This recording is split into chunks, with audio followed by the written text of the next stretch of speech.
सतनाम करता पुरख निर्भओ निर्वैर अकाल मूरत अजूनी सैभं गुर प्रसाद।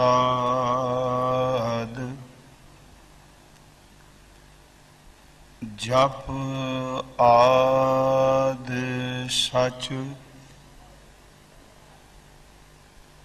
जुगाद सच है भी सच। नानक होसी भी सच। मैं तान दीवान तू है मेरे स्वामी। मैं तुध आगे अरदास। मैं होर थाऊं नाही जिस पह करूं बेनंती। मेरा दुख सुख तुझ ही पास। तर जियड़े एक टेक तू लाहे बेडानी आस। नानक नाम ते आईयै कारज आवे रास। गुरपूरा जिन सिमरिया से भय निहाल। नानक नाम आराधना कारज आवे रास। कहो बेनंती अपने सतगुर पाखे। काज तुम्हारे देह निभाए। हम अवगुण भरे एक गुण नाही। अमृत छाड़ बिखै बिख खाई। माया मोह भरम पै भूले। सुत दाराशों प्रीत लगा। एक उत्तम पंथ सुनियो गुर संगत। तहें मिलंत जम त्रास मिटाई। एक अरदास पाठ कीरत की गुर रामदास। राखो शरणाई। एक अरदास पाठ कीरत की गुर रामदास। राखो शरणाई। सो कहो टल गुर सेवियै अहनिस सहज सुभाए। दर्शन परसै गुरु कै जन्म मरण दुख जाए। होवै सिफत खसम दी नूर अरसों कुरसों छटिया। तुध डिठे सचे पातशाह मल जन्म जन्म दी कटी है। तुध डिठे सचे पातशाह मल जन्म जन्म दी कटीऐ सतनाम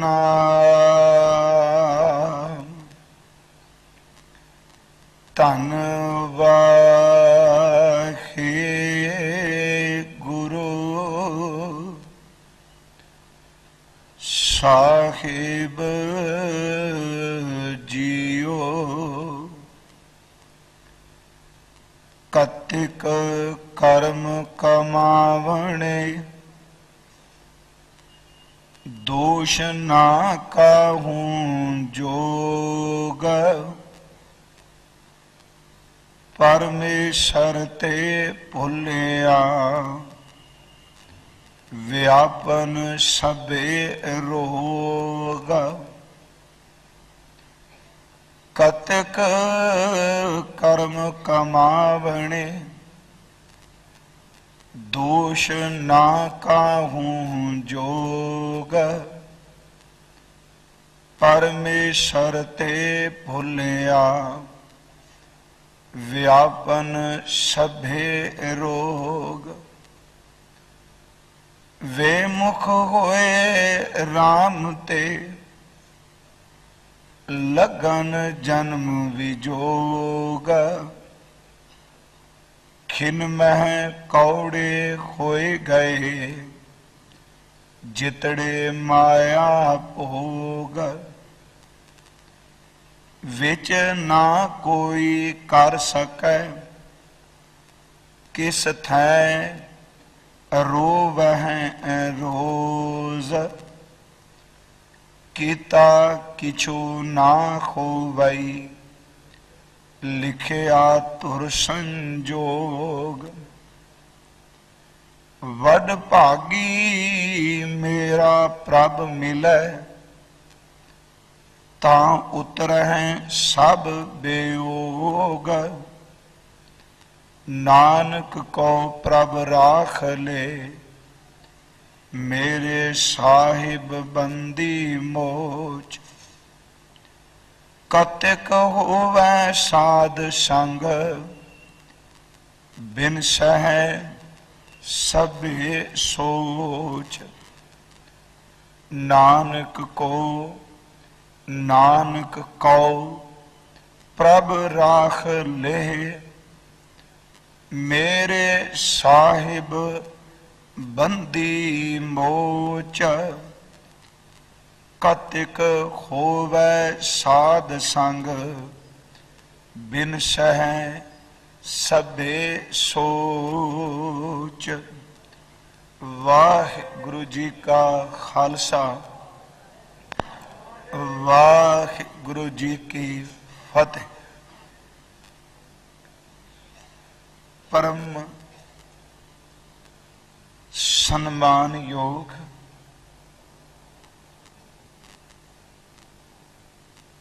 साहिब सतगुरु श्री गुरु ग्रंथ साहिब सच्चे पातशाह जी दे पावन पवित्र हाजूरी अंदर शोभाईमान गुरु सवारे सतसंगी जनों, आप जी ने अमृत बचना दा कीर्तन हुणे ही सरवण कीता है। अज कत्ते दे महीने दी प्रारंभता हुई है। ये सर्द रुत दा दूसरा महीना है। अमृत बचन धन गुरु अर्जुन देव सच्चे पातशाह जी उन्हां दे जो माज राग विच ये बचन दर्ज ने, इन्हां अमृत बचना दा पाठ आप जी ने गुरु कृपा दे नाल सरवण कीता है। आओ इस अमृत बचन नूं ਪ੍ਰੇਮ ਭਾਵਨਾ ਨਾਲ ਆਪਾਂ ਵਿਚਾਰ ਸਕੀਏ। ਆਪ ਸਮੂਹ ਮਾਈ ਭਾਈ ਅਸੀਸ ਬਖਸ਼ੋ। ਧੰਨ ਗੁਰੂ ਅਰਜੁਨ ਦੇਵ ਸੱਚੇ ਪਾਤਸ਼ਾਹ ਜੀ ਆਪ ਕਿਰਪਾ ਮਿਹਰ ਕਰਕੇ ਵਿੱਚ ਵਰਤਨ।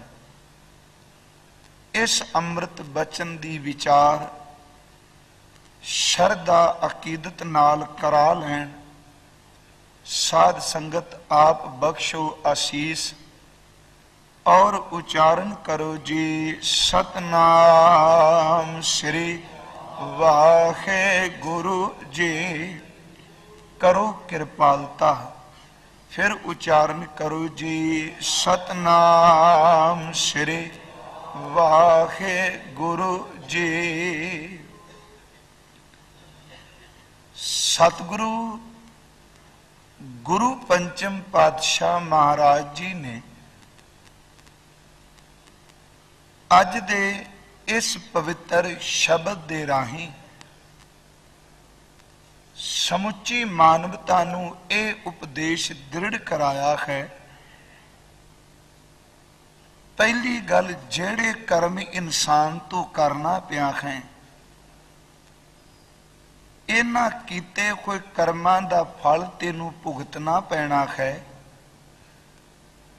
ਤੇ ਜਿਸ ਦਿਨ ਆਪਣੇ ਕੀਤੇ ਹੋਏ ਕਰਮਾਂ ਦੇ ਫਲ ਤੈਨੂੰ ਭੋਗਣੇ ਪੈਣ, ਉਸ ਦਿਨ ਤੂੰ ਕਿਸੇ ਦੂਜੇ ਦੇ ਉੱਤੇ ਉਂਗਲ ਚੁੱਕ ਕੇ ਦੋਸ਼ ਨਾ ਲਾਈ। ਜੋ ਤੂੰ ਕੀਤਾ ਹੈ ਉਹ ਤੈਨੂੰ ਆਪਣੀ ਜ਼ਿੰਦਗੀ ਵਿੱਚ ਆਪਣੇ ਬੀਜੇ ਹੋਏ ਨੂੰ ਕੱਟਣਾ ਜ਼ਰੂਰ ਪਏਗਾ। ਹਜ਼ੂਰ ਨੇ ਕਿਹਾ ਕਿ ਕਦ ਤੱਕ ਕਰਮ ਕਮਾਵਣੇ ਦੋਸ਼ ਨਾ ਕਾਹੂੰ ਜੋਗ। ਇਹ ਸਹੀ ਗੱਲ ਨਹੀਂ ਕਿ ਕਰਮ ਤੂੰ ਆਪ ਕਰੇ ਤੇ ਭੋਗਣ ਵਾਰੀ ਕਿਸੇ ਦੂਜੇ ਦੇ ਉੱਤੇ ਆਪਣਾ ਦੋਸ਼ ਮੜ ਦੇਵੇਂ। ਫਿਰ ਨਾਲ ਬਚਨ ਕੀਤਾ ਹੈ ਕਿ ਜਿਨ੍ਹਾਂ ਪਦਾਰਥਾਂ ਨੂੰ ਤੂੰ ਮਿੱਠੇ ਜਾਣ ਕੇ ਭੋਗਣਾ ਪਿਆ ਹੈ, ਉਹਨਾਂ ਮਿੱਠੇ ਪਦਾਰਥਾਂ ਨੇ ਇੱਕ ਖਿੰਨ ਦੇ ਵਿੱਚ ਕੁੜਤਣ ਵਾਲੇ ਬਣ ਜਾਣਾ। ਤੇ ਜਦੋਂ ਪਰਮੇਸ਼ਵਰ ਦੇ ਚਰਨਾਂ ਤੋਂ ਉਸ ਦੇ ਨਾਮ ਤੋਂ ਤੂੰ ਆਕੀ ਬਾਗੀ ਜਾਂ ਬੇਮੁਖ ਹੋ ਗਿਆ, ਤੇ ਸਜਣਾ ਬੇਮੁਖ ਹੋਏ ਬੰਦਿਆਂ ਨੂੰ ਜਨਮਾਂ ਜਨਮਾਂ ਦੇ ਵਿਛੋੜੇ ਪੈ ਜਾਂਦੇ ਨੇ। ਤੇ ਜਿਸ ਬੰਦੇ ਨੂੰ ਪਰਮ ਪਿਤਾ ਪਰਮੇਸ਼ਵਰ ਦੀ ਯਾਦ ਭੁੱਲ ਜਾਏ, ਸਹਿਬ ਧੰਨ ਗੁਰੂ ਅਰਜੁਨ ਦੇਵ ਕਹਿੰਦੇ ਨੇ ਸਾਰੇ ਰੋਗਾਂ ਨੂੰ ਉਦਣ ਸੱਦਾ ਦੇ ਦਿੱਤਾ ਜਿੱਦਣ ਤੇਰੇ ਹਿਰਦੇ ਵਿੱਚੋਂ ਪ੍ਰਮਾਤਮਾ ਦੀ ਯਾਦ ਵਿਸਰ ਗਈ, ਭੁੱਲ ਗਈ। ਨਾਲ ਇੱਕ ਕਿਰਪਾ ਕੀਤੀ ਉਹਨੇ, ਕਹਿਣ ਲੱਗੇ ਜੇ ਕਿਤੇ ਸੰਗਤ ਵਿੱਚ ਤੈਨੂੰ ਸਾਈਂ ਦੀ ਯਾਦ ਆ ਜਾਏ, ਜੇ ਕਿਤੇ ਤੇਰੇ ਹਿਰਦੇ ਵਿੱਚ ਪ੍ਰਮਾਤਮਾ ਦਾ ਨਾਮ ਵਸ ਜਾਏ, ਤੇਰੀਆਂ ਸਾਰੀਆਂ ਸੋਚਾਂ ਚਿੰਤਾ ਝੋਰੇ ਆਪਣੇ ਆਪ ਹੀ ਕੱਟੇ ਜਾਣਗੇ। ਸੰਖੇਪ ਜਿਹਾ ਭਾਵ ਇਸ ਅੰਮ੍ਰਿਤ ਸ਼ਬਦ ਦਾ ਇਹ ਹੈ।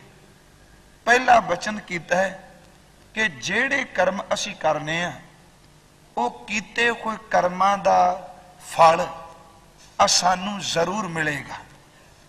ਅਰਜ਼ ਕਰਾਂ ਕਿ ਸਾਹਿਬ ਗੁਰੂ ਗ੍ਰੰਥ ਸਾਹਿਬ ਜੀ ਨੇ ਕਰਮ ਫਿਲਾਸਫੀ ਸੰਬੰਧੀ ਬੜੇ ਸਪਸ਼ਟ ਜਿਹੇ ਬਚਨ ਕਹੇ ਕਿ ਕਰਮੀ ਆਪੋ ਆਪਣੀ, ਹਰ ਬੰਦੇ ਦੇ ਕੀਤੇ ਹੋਏ ਕਰਮ ਆਪੋ ਆਪਣੇ ਨੇ, ਕੇ ਨੇੜੇ ਕੇ ਦੂਰ। ਕੋਈ ਉਹਨਾਂ ਕਰਮਾਂ ਨੂੰ ਕਰਨ ਕਰਕੇ ਪਰਮਾਤਮਾ ਦੇ ਨਜ਼ਦੀਕ ਹੋ ਗਿਆ, ਤੇ ਕੋਈ ਕਰਮ ਕਰਕੇ ਆਪਣੇ ਉਸ ਪਰਮਾਤਮਾ ਤੋਂ ਦੂਰ ਚਲਾ ਗਿਆ ਹੈ। ਹੁਣ ਕਰਮ ਜਿਹੜੇ ਨੇ ਉਹ ਕਰਨ ਵਿੱਚ ਦੋ ਤਰ੍ਹਾਂ ਦੇ ਨੇ। ਇੱਕ ਸੱਜਣ ਉਹਨਾਂ ਨੂੰ ਤਿੰਨ ਤਰ੍ਹਾਂ ਦੇ ਬਿਆਨ ਕਰਦੇ ਨੇ। ਪਹਿਲੇ ਕਰਮ ਦੋ ਤਰ੍ਹਾਂ ਦੇ ਇਹ ਨੇ, ਇੱਕ ਜਾਤੀ ਕਰਮ ਨੇ ਤੇ ਇੱਕ ਜਮਾਤੀ ਕਰਮ ਨੇ। ਜਾਤੀ ਕਰਮ ਦਾ ਅਰਥ ਹੈ ਕਿ ਕੇਵਲ ਉਹਨਾਂ ਕਰਮਾਂ ਦੇ ਵਿੱਚ ਬੰਦਾ ਸਿਰਫ ਤਾਂ ਸਿਰਫ ਆਪ ਹੀ ਸਭ ਕੁਝ ਕਰਨ ਵਾਲਾ ਹੋਵੇ, ਨਾ ਉਹਦਾ ਪੁੱਤਰ, ਨਾ ਉਹਦੀ ਧੀ, ਨਾ ਉਹਦੇ ਮਿੱਤਰ, ਨਾ ਉਹਦੇ ਸੱਜਣ, कोई बंदा होर ओदे कीते हुए कर्म विच शामिल ना होवे, सिर्फ अपने आप उन्हां कर्मां नूं करे, इहनूं कहंदे ने जाति कर्म ने। ते सच कि जिहो जे साडे जाति कर्म ने ते साडी जिंदगी विच उन्हां कीते होए जाति कर्मां करके सानूं फल मिलना है। दूजे कर्म ने जमाती कर्म, इकल्ला ना कर्म करे, ये जमाती रूप विच बैठ के कर्म करे। जमाती दर ते अपने तो बिना कुछ होरनां नूं भी नाल मिला के कर्म करने। जाति कर्मां दी सजा भी मिलेगी। ते गुरु के सिखो जेड़े बंदा जमाती कर्म करदा है ओदी सजा भी मिलेगी। पर कला ये सजा वाला पक्ष नहीं। जे जाति तौर ते मैं चंगे कर्म करना वा ते ओदी रहमत भी मैनू मिलेगी, ते जे जमाती तौर ते मैं कर्म चंगे करना ते सच जानो ओदे कीते कोई चंगे कर्मां दा भी फल मैनू मिलेगा। मैं एक दो उदाहरण बाणी विचों अर्ज करनियां चाहना। जदों बंदा कोई जाति कर्म करदा है ते उसनूं फल जरूर मिलना है, जमाती कर्म करन वाले नूं भी जरूर मिलना है। पहली गल कबीर साहब दा एक अमृत बचन असीं पढ़ने। जाति कर्म मैं कीता है, उन्हां उदाहरण दित्ती है कि एक इंसान अपने घरों चलिया, ओदा काम सिर्फ इन्ना कि उन्हें बाहर जाके ठगी मारनी है, रस्ते विच बटपार बन के लुटेरा बन के बह जाना है, ते लंघदे होए लाइयां नूं उन्हें फंदे पाने ने, जां उन्हें इकल्ले ने घेर के उन्हां राहियां नूं उन्हां लोकां दे गल विच फंदे पा उन्हां नूं मारना है ते सब कुछ ओदा लुट के ले आउणा। हुण ओह इकल्ला बंदा है। मैं थोड़ी जी जिहड़ी अर्ज करनी चाहना, जाति कर्म ते जमाती कर्म की ने। उन्हें इकल्ले ने आदमी दे गल विच फंदा पाया, ओनू मार के ओदा सब कुछ लुट लिया। वो इकल्ला लुट के आ गया, ओदे पुत्रां नूं पता नहीं किवें लुटिया इहने, ओदे साथियां नूं पता नहीं इहने किवें लुटिया, ते सब कुछ लुट के लिया के अपने परिवार अपने बच्चियां दे सामने ढेर कर दिता है। ते उन्हां ने भी अपने पिता दी, बच्चियां ने पिता दी, पत्नी ने अपने मालिक दी उस लुट विचों रज के खाना शुरू कर दिता है। ते गुरु के सिखो उस वेले हजूर कहंदे ने, देख तू ये जाति तौर ते अपना लुटण दा कुकर्म कीता है, ते मत समझी एदी सजा किसी होर नूं मिल जाए। जेड़े तू जाति कर्म कीते ने एदी सजा भी तैनूं मिलेगी। मैं अर्ज करनी, हर जाति कर्म दा आपो अपना फल है। चंगा करांगे ते ओदा चंगा है। हजूर ने कहन लगे कि बहु परपंच कर पर तन लियावे। हुण इकल्ला बंदा जांदा है, अनेकां तरह दे उन्हें परपंच कीते, पखंड कीते, ते बगानी दौलत नूं लुट के ठग के घर ले आया है। बहु परपंच कर पर धन लियावे, सुत दारां पै आन लुटावे। पुत्र इस्त्री कोल आके उन्हें सब कुछ लुटा दिता, ते सह फरमाउण लगे, मन मेरे भूले कपट ना कीजै, ये तेरा जाति कर्म है। किते भुलेखे विच रहे कि मैं कीता ते सजा किसी होर नूं मिल जाए। मन मेरे भूले कपट ना कीजै, अंत नबेरा तेरा जी पै लीजै। जेड़ा तू जाति कर्म कीता है, अंत नबेड़ा तेरी इस जिंद तो लिया जाना। बंदे दा अपना कर्म सी, जाति कर्म कीता ते उस जाति कर्म करके इस बंदे नूं ओदी सजा मिले। हुण दूजा कि जमाती बुरे कर्म करने। देखो इकल्ला किसे नूं लुटिया ते जमाती तौर ते कई कुकर्मियां नाल रल गया, ते उन्हां कुकर्मियां नाल रल के माड़े कर्म कीते, ते जेड़े जमाती रूप विच भैड़े कर्म कीते ने सजा उन्हां दी भी। सतगुरु ने बाणी विच कबीर साहब ने एक प्रमाण दिता है, कहन लगे, कबीर मारी मरों को संग की। ये जमाती है ना, किसे भैड़े बंदे दी संगत कर लेनी, ओदे कोल बह जाना, ओदे हां विच हां मिलाई जानी। कबीर मारी मरूं को संग की, केले निकट जो बेर, ओ झूलै ओ चीरिया, साकत संग ना खे। आपां कहांगे चलो ये तां संगत दी गल। कबीर साहब ने एक प्रमाण होर दिता है, वो कहंदे ने, कबीर चावल कारने तो को मोहली लाए। कढ़ना बंदे ने चौल खाए ਤੇ ਉਹ ਸਜ਼ਾ ਲਾਂਦਾ ਪਿਆ। ਬਾਹਰ ਵਾਲਾ ਜਿਹੜਾ ਛਿਲਕਾ ਹੈ ਉਹਦੇ ਉੱਤੇ ਪੂਰੇ ਜ਼ੋਰ ਦੇ ਨਾਲ ਸੱਟਾਂ ਮਾਰਦਾ। ਹੁਣ ਉਹਦਾ ਜਮਾਤੀ ਕਰਮ ਹੈ, ਇਕੱਲੇ ਦਾ ਨਹੀਂ। ਕਬੀਰ ਚਾਵਲਕਾਰ ਨੇ ਤੋਕੋ ਮੋਲੀ ਲਾਏ, ਸੰਗ ਕੁਸੰਗੀ ਬੈਸ ਤੇ ਤਬ ਪੁੱਛੈ ਧਰਮ ਰਾਏ। ਹੁਣ ਉਹਨੇ ਜਮਾਤੀ ਕਰਮ ਕੀਤੇ, ਮਾੜਿਆਂ ਦੀ ਸੰਗਤ ਕੀਤੀ, ਮਾੜਿਆਂ ਵਿੱਚ ਵਿਚਰਿਆ, ਤੇ ਸਾਹਿਬ ਕਹਿੰਦੇ ਨੇ ਉਸ ਜਮਾਤੀ ਕਰਮ ਕਰਨ ਵਾਲੇ ਨੂੰ ਵੀ ਸਜ਼ਾ ਹੈ। ਜਾਤੀ ਜੇ ਮਾੜਾ ਕਰਦਾ ਤਾਂ ਸਜ਼ਾ ਹੈ, ਜੇ ਜਮਾਤੀ ਤੌਰ ਤੇ ਮਾੜੇ ਕਰਦਾ ਤਾਂ ਉਹਦੀ ਸਜ਼ਾ ਹੈ। ਜੇ ਜਾਤੀ ਤੌਰ ਤੇ ਕੋਈ ਚੰਗੇ ਕਰਮ ਕਰਦਾ ਤੇ ਗੁਰਮੁਖੋ ਉਹਦਾ ਵੀ ਫਲ ਚੰਗਾ ਹੈ, ਤੇ ਜੇ ਜਮਾਤੀ ਤੌਰ ਤੇ ਕੋਈ ਚੰਗੇ ਕਰਮ ਕਰਦਾ ਤੇ ਉਹਦਾ ਵੀ ਫਲ ਹੈ। ਜੇ ਜਾਤੀ ਤੌਰ ਤੇ ਮੈਂ ਅਰਜ਼ ਕੀਤੀ, ਕਿਸੇ ਬੰਦੇ ਨੇ ਮਾੜੇ ਕਰਮ ਕੀਤੇ ਤੇ ਉਹਨੂੰ ਸਜ਼ਾ ਮਿਲੀ, ਜਮਾਤੀ ਤੌਰ ਤੇ ਕੀਤੇ ਉਹਨੂੰ ਸਜ਼ਾ ਮਿਲੀ, ਤੇ ਜੇ ਜਾਤੀ ਤੌਰ ਤੇ ਚੰਗੇ ਕਰਮ ਕਿਸੇ ਕੀਤੇ ਨੇ, ਹੁਣ ਸਾਰੇ ਉਹਦੇ ਪਰਿਵਾਰ ਵਿੱਚੋਂ ਕੋਈ ਵੀ ਰੱਬ ਦੀ ਇਬਾਦਤ ਕਰਨ ਵਾਲਾ ਨਹੀਂ, ਕੋਈ ਵੀ ਸਾਈਂ ਦੀ ਯਾਦ ਵਿੱਚ ਜੁੜਨ ਵਾਲਾ ਨਹੀਂ। ਉਹ ਇਕੱਲਾ ਬੰਦਾ ਹੈ ਕਿ ਜਿਹੜਾ ਸ਼ੁਭ ਕਰਮ ਕਰਦਾ ਪਿਆ। ਤੇ ਮੈਂ ਇੱਥੇ ਇੱਕ ਉਦਾਹਰਨ ਦੇਣੀ ਚਾਹਾਂਗਾ ਕਿ ਹੁਣ ਹਰਨਾਕਸ਼ ਜਿਹੜਾ ਹੈ ਉਹ ਉਸ ਪਾਸੇ ਬਿਲਕੁਲ ਝੁਕਣ ਨੂੰ ਤਿਆਰ ਨਹੀਂ ਜਿੱਧਰ ਪ੍ਰਹਿਲਾਦ ਤੁਰਿਆ ਹੋਇਆ। ਮਾਂ ਜਨਮ ਦੇਣ ਵਾਲੀ ਉਹ ਉਸ ਪਾਸੇ ਨਹੀਂ ਜਿੱਧਰ ਪ੍ਰਹਿਲਾਦ ਨੇ ਆਪਣੀ ਮੰਜ਼ਿਲ ਮਿਥੀ। ਜਿਹੜੇ ਉਹਦੇ ਉਸਤਾਦ ਨੇ ਉਹਨਾਂ ਦੇ ਆਪਣੇ ਕਰਮ ਨੇ, ਹਰਨਾਕਸ਼ ਦੇ ਵੱਖਰੇ ਕਰਮ ਨੇ, ਮਾਂ ਦੇ ਵੱਖਰੇ ਕਰਮ ਨੇ, ਉਸਤਾਦਾਂ ਦੇ ਵੱਖਰੇ ਕਰਮ ਨੇ। ਕੇਵਲ ਇਸ ਦੁਸ਼ਟ ਚੌਂਕੜੀ ਵਿੱਚ ਸਿਰਫ ਤਾਂ ਸਿਰਫ ਪ੍ਰਹਿਲਾਦ ਹੈ ਜਿਹੜਾ ਆਪਣੇ ਜਾਤੀ ਕਰਮ ਕਰਕੇ ਉਹ ਰੱਬ ਦਾ ਪੱਲਾ, ਪ੍ਰਭੂ ਦਾ ਪੱਲਾ ਪਕੜ ਕੇ ਬੈਠਾ ਹੈ। ਤੇ ਇਹਦਾ ਮਤਲਬ ਇਹ ਨਹੀਂ ਜੇ ਉਹਦੇ ਮਾਂ ਬਾਪ, ਜੇ ਉਹਦੇ ਉਸਤਾਦ, ਜੇ ਉਹਦੇ ਜਿਹੜੇ ਹੋਰ ਸਾਥੀ ਨੇ ਉਹ ਦੁਸ਼ਟ ਚੌਂਕੜੀਏ ਤੇ ਪ੍ਰਹਿਲਾਦ ਨੂੰ ਵੀ ਉਹਨਾਂ ਨੂੰ ਸਜ਼ਾ ਮਿਲੇ, ਨਹੀਂ। ਉਹ ਇਹਨਾਂ ਵਿੱਚ ਬੈਠਾ ਵੀ ਇਕੱਲਾ ਚੰਗਾ ਹੈ ਤੇ ਇਹਦੇ ਇਕੱਲੇ ਦੇ ਕਰਮਾਂ ਕਰਕੇ ਵੀ ਰੱਬ ਇਹਦੇ ਤੇ ਟੁੱਟਦਾ ਪਿਆ। ਮੈਂ ਜਿਹੜੀ ਬੇਨਤੀ ਕੀਤੀ ਹੈ ਕਿ ਦੇਖੋ, ਜਾਤੀ ਕਰਮ ਜੇ ਮੇਰੇ ਮਾਰੇ ਨੇ, ਜੇ ਪੁੱਤਰਾਂ ਧੀਆਂ ਨੂੰ ਲੁੱਟ ਕੇ ਖਵਾਨਾ ਤੇ ਸਜ਼ਾ ਮੈਂ ਭੁਗਤਣੀ ਹੈ। ਜੇ ਮੇਰੇ ਮਾਂ ਬਾਪ, ਭੈਣ ਭਰਾ ਉਹ ਰੱਬ ਦੇ ਮਾਰਗ ਤੇ ਨਹੀਂ ਤੇ ਪ੍ਰਹਿਲਾਦ ਪ੍ਰਮਾਤਮਾ ਦੇ ਮਾਰਗ ਤੇ ਚੱਲਿਆ, ਉਹਦਾ ਜਾਤੀ ਕੀਤਾ ਹੋਇਆ ਸ਼ੁਭ ਕਰਮ ਜਿਹੜਾ ਹੈ ਪ੍ਰਹਿਲਾਦ ਦੇ ਵਾਸਤੇ ਸਹਾਇਕ ਹੁੰਦਾ ਹੈ। ਦੇਖੋ ਦੂਸਰਾ ਪੱਖ ਫਿਰ ਜਮਾਤੀ ਤੌਰ ਤੇ ਕਿੰਨਾ ਕੁ ਲਾਭ ਹੈ।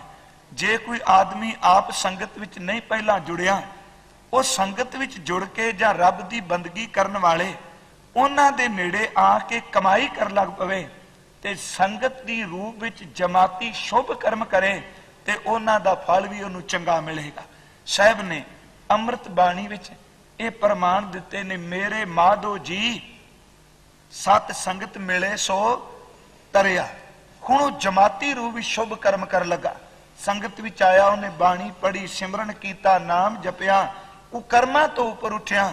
ਉਹਦੇ ਜਮਾਤੀ ਕੀਤੇ ਹੋਏ ਕਰਮਾਂ ਨੇ ਉਹਦੀ ਜ਼ਿੰਦਗੀ ਦਾ ਪਾਰ ਉਤਾਰਾ ਕਰ ਦਿੱਤਾ ਤੇ ਜਮਾਤੀ ਕੀਤੇ ਹੋਏ ਸ਼ੁਭ ਕਰਮ ਬਾਬਾ ਜੀ ਨੂੰ ਕਹਿਣਾ ਪਿਆ ਕਿ ਮੇਰੇ ਮਾਧੋ ਜੀ ਸਤ ਸੰਗਤ ਮਿਲੇ ਸੋ ਤਰਿਆ, ਗੁਰ ਪ੍ਰਸਾਦ ਪਰਮ ਪਦ ਪਾਇਆ, ਸੂਕੇ ਕਾਸ਼ਟ ਹਰਿਆ। ਜਮਾਤੀ ਕਰਮ ਚੰਗੇ ਕੀਤੇ ਤਾਂ ਹੀ ਸਾਹਿਬ ਨੇ ਕਿਹਾ, ਕਹਿਣ ਲੱਗੇ ਪਿਆਰਿਆ ਕਿ ਬਿਨ ਭਾਗਾ ਸਤ ਸੰਗ ਨਾ ਲੱਭੈ, ਬਿਨ ਸੰਗਤ ਮੈਲ ਭਰੀਜੈ, ਜਿਉ ਵੱਡ ਭਾਗੀ ਖਰ ਸੰਗਤ ਪਾਵੈ। ਜਮਾਤੀ ਰੂਪ ਵਿੱਚ ਸਤ ਸੰਗਤ ਕਰਨਾ, ਬਾਣੀ ਪੜ੍ਹਨੀ, ਉਹ ਜਮਾਤੀ ਰੂਪ ਵਿੱਚ ਕੀਤੇ ਹੋਏ ਕਰਮ ਸਾਡੇ ਲਈ ਸਹਾਇਕ ਹੁੰਦੇ ਨੇ। ਮੈਂ ਜਿਹੜੀ ਬੇਨਤੀ ਕਰ ਲੱਗਾ ਇਹਨੂੰ ਥੋੜਾ ਜਿਹਾ ਟੇਕ ਕੇ ਆਪਾਂ ਸਮਝਣਾ। ਦੋ ਤਰ੍ਹਾਂ ਦੇ ਕਰਮ ਨੇ, ਜਾਤੀ ਤੇ ਜਮਾਤੀ। ਇੱਕ ਪੁਰਾਤਨ ਮਨੌਤ ਹੈ, ਇਹ ਹਕੀਕਤ ਹੈ ਕਿ ਹਿੰਦੁਸਤਾਨ ਦੇ ਅੰਦਰ ਤਿੰਨ ਤਰ੍ਹਾਂ ਦੇ ਕਰਮ ਮੰਨੇ ਗਏ। ਪਹਿਲਾਂ ਮੈਂ ਦੋ ਅਰਜ਼ ਕੀਤੇ ਨੇ, ਉਹ ਅਸੀਂ ਜਾਤੀ ਤੇ ਜਮਾਤੀ ਕਰਮ ਕਰਨੇ ਆ। ਉਹ ਤਿੰਨ ਕਰਮ ਨੇ, ਉਹਨਾਂ ਨੂੰ ਕਹਿੰਦੇ ਨੇ ਪਹਿਲਾ ਸੰਚਿਤ ਕਰਮ, ਦੂਸਰਾ ਪਰਾਲਬਧ ਕਰਮ ਤੇ ਤੀਸਰਾ ਕਿਰਿਆਮਾਨ ਕਰਮ। ਇਹ ਤਿੰਨ ਨੇ, ਸੰਚਿਤ ਕਰਮ, ਪਰਾਲਬਧ ਤੇ ਤੀਸਰਾ ਕਿਰਿਆਮਾਨ। ਤੁਸੀਂ ਇਹ ਨਾ ਸਮਝੋ ਰੁੱਖਾ ਜਿਹਾ ਵਿਸ਼ਾ, ਕਿਉਂਕਿ ਅੱਜ ਕਤਕ ਕਰਮ ਕਮਾਵਣੇ ਸ਼ਬਦ ਹੈ। ਸੰਚਿਤ ਕਰਮ ਦੀ ਪਰਿਭਾਸ਼ਾ ਕੀ ਹੈ, ਪਰਾਲਬਧ ਕਰਮ ਕੀ ਨੇ ਤੇ ਕਿਰਿਆਮਾਨ ਕਰਮ ਕੀ ਨੇ। ਸੰਚਿਤ ਕਰਮ ਦਾ ਅਰਥ ਹੈ ਕਿ ਜਿਹੜੇ ਮੈਂ ਇਸ ਜਨਮ ਵਿੱਚ ਕਰਮ ਨਹੀਂ ਕੀਤੇ, ਇਹ ਸਰੀਰ ਵਿੱਚ ਮੈਂ ਉਹ ਕਰਮ ਨਹੀਂ ਕੀਤੇ, ਮੇਰੇ ਪੁਰਾਤਨ ਕਈ ਜਨਮਾਂ ਦੇ ਕੀਤੇ ਹੋਏ ਕਰਮ ਮੇਰੇ ਨਾਲ ਆਉਂਦੇ ਪਏ ਨੇ, ਉਹਨਾਂ ਨੂੰ ਕਿਹਾ ਜਾਂਦਾ ਹੈ ਇਸ ਬੰਦੇ ਦੇ ਇਹ ਸੰਚਿਤ ਕਰਮ ਨੇ।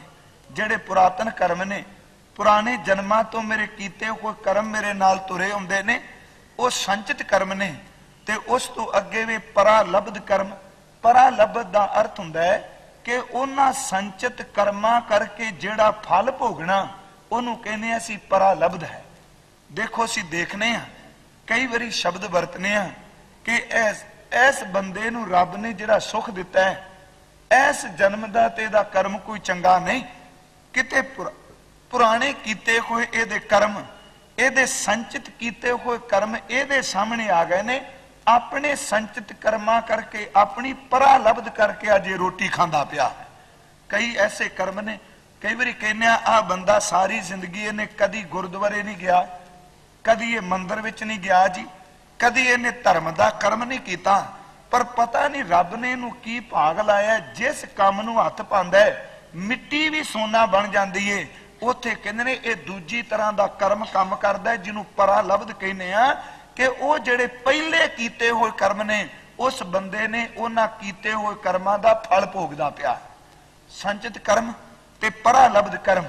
ਸਤਿਗੁਰੂ ਨੇ ਬਾਣੀ ਵਿੱਚ ਇਸ ਸੰਬੰਧੀ ਇੱਕ ਸ਼ਲੋਕ ਕਿਹਾ, ਜਦੋਂ ਬੰਦਾ ਸੰਚਿਤ ਕਰਮ ਪਰਾਲਬਧ ਭੋਗਦਾ ਹੈ, ਉਹਨਾਂ ਕੀਤੇ ਹੋਏ ਕਰਮਾਂ ਨੂੰ ਤੇ ਭੋਗੀ ਜਾਏ ਤੇ ਅਗਾਂਹ ਕਰਮ ਸ਼ੁਭ ਨਾ ਕਰੇ।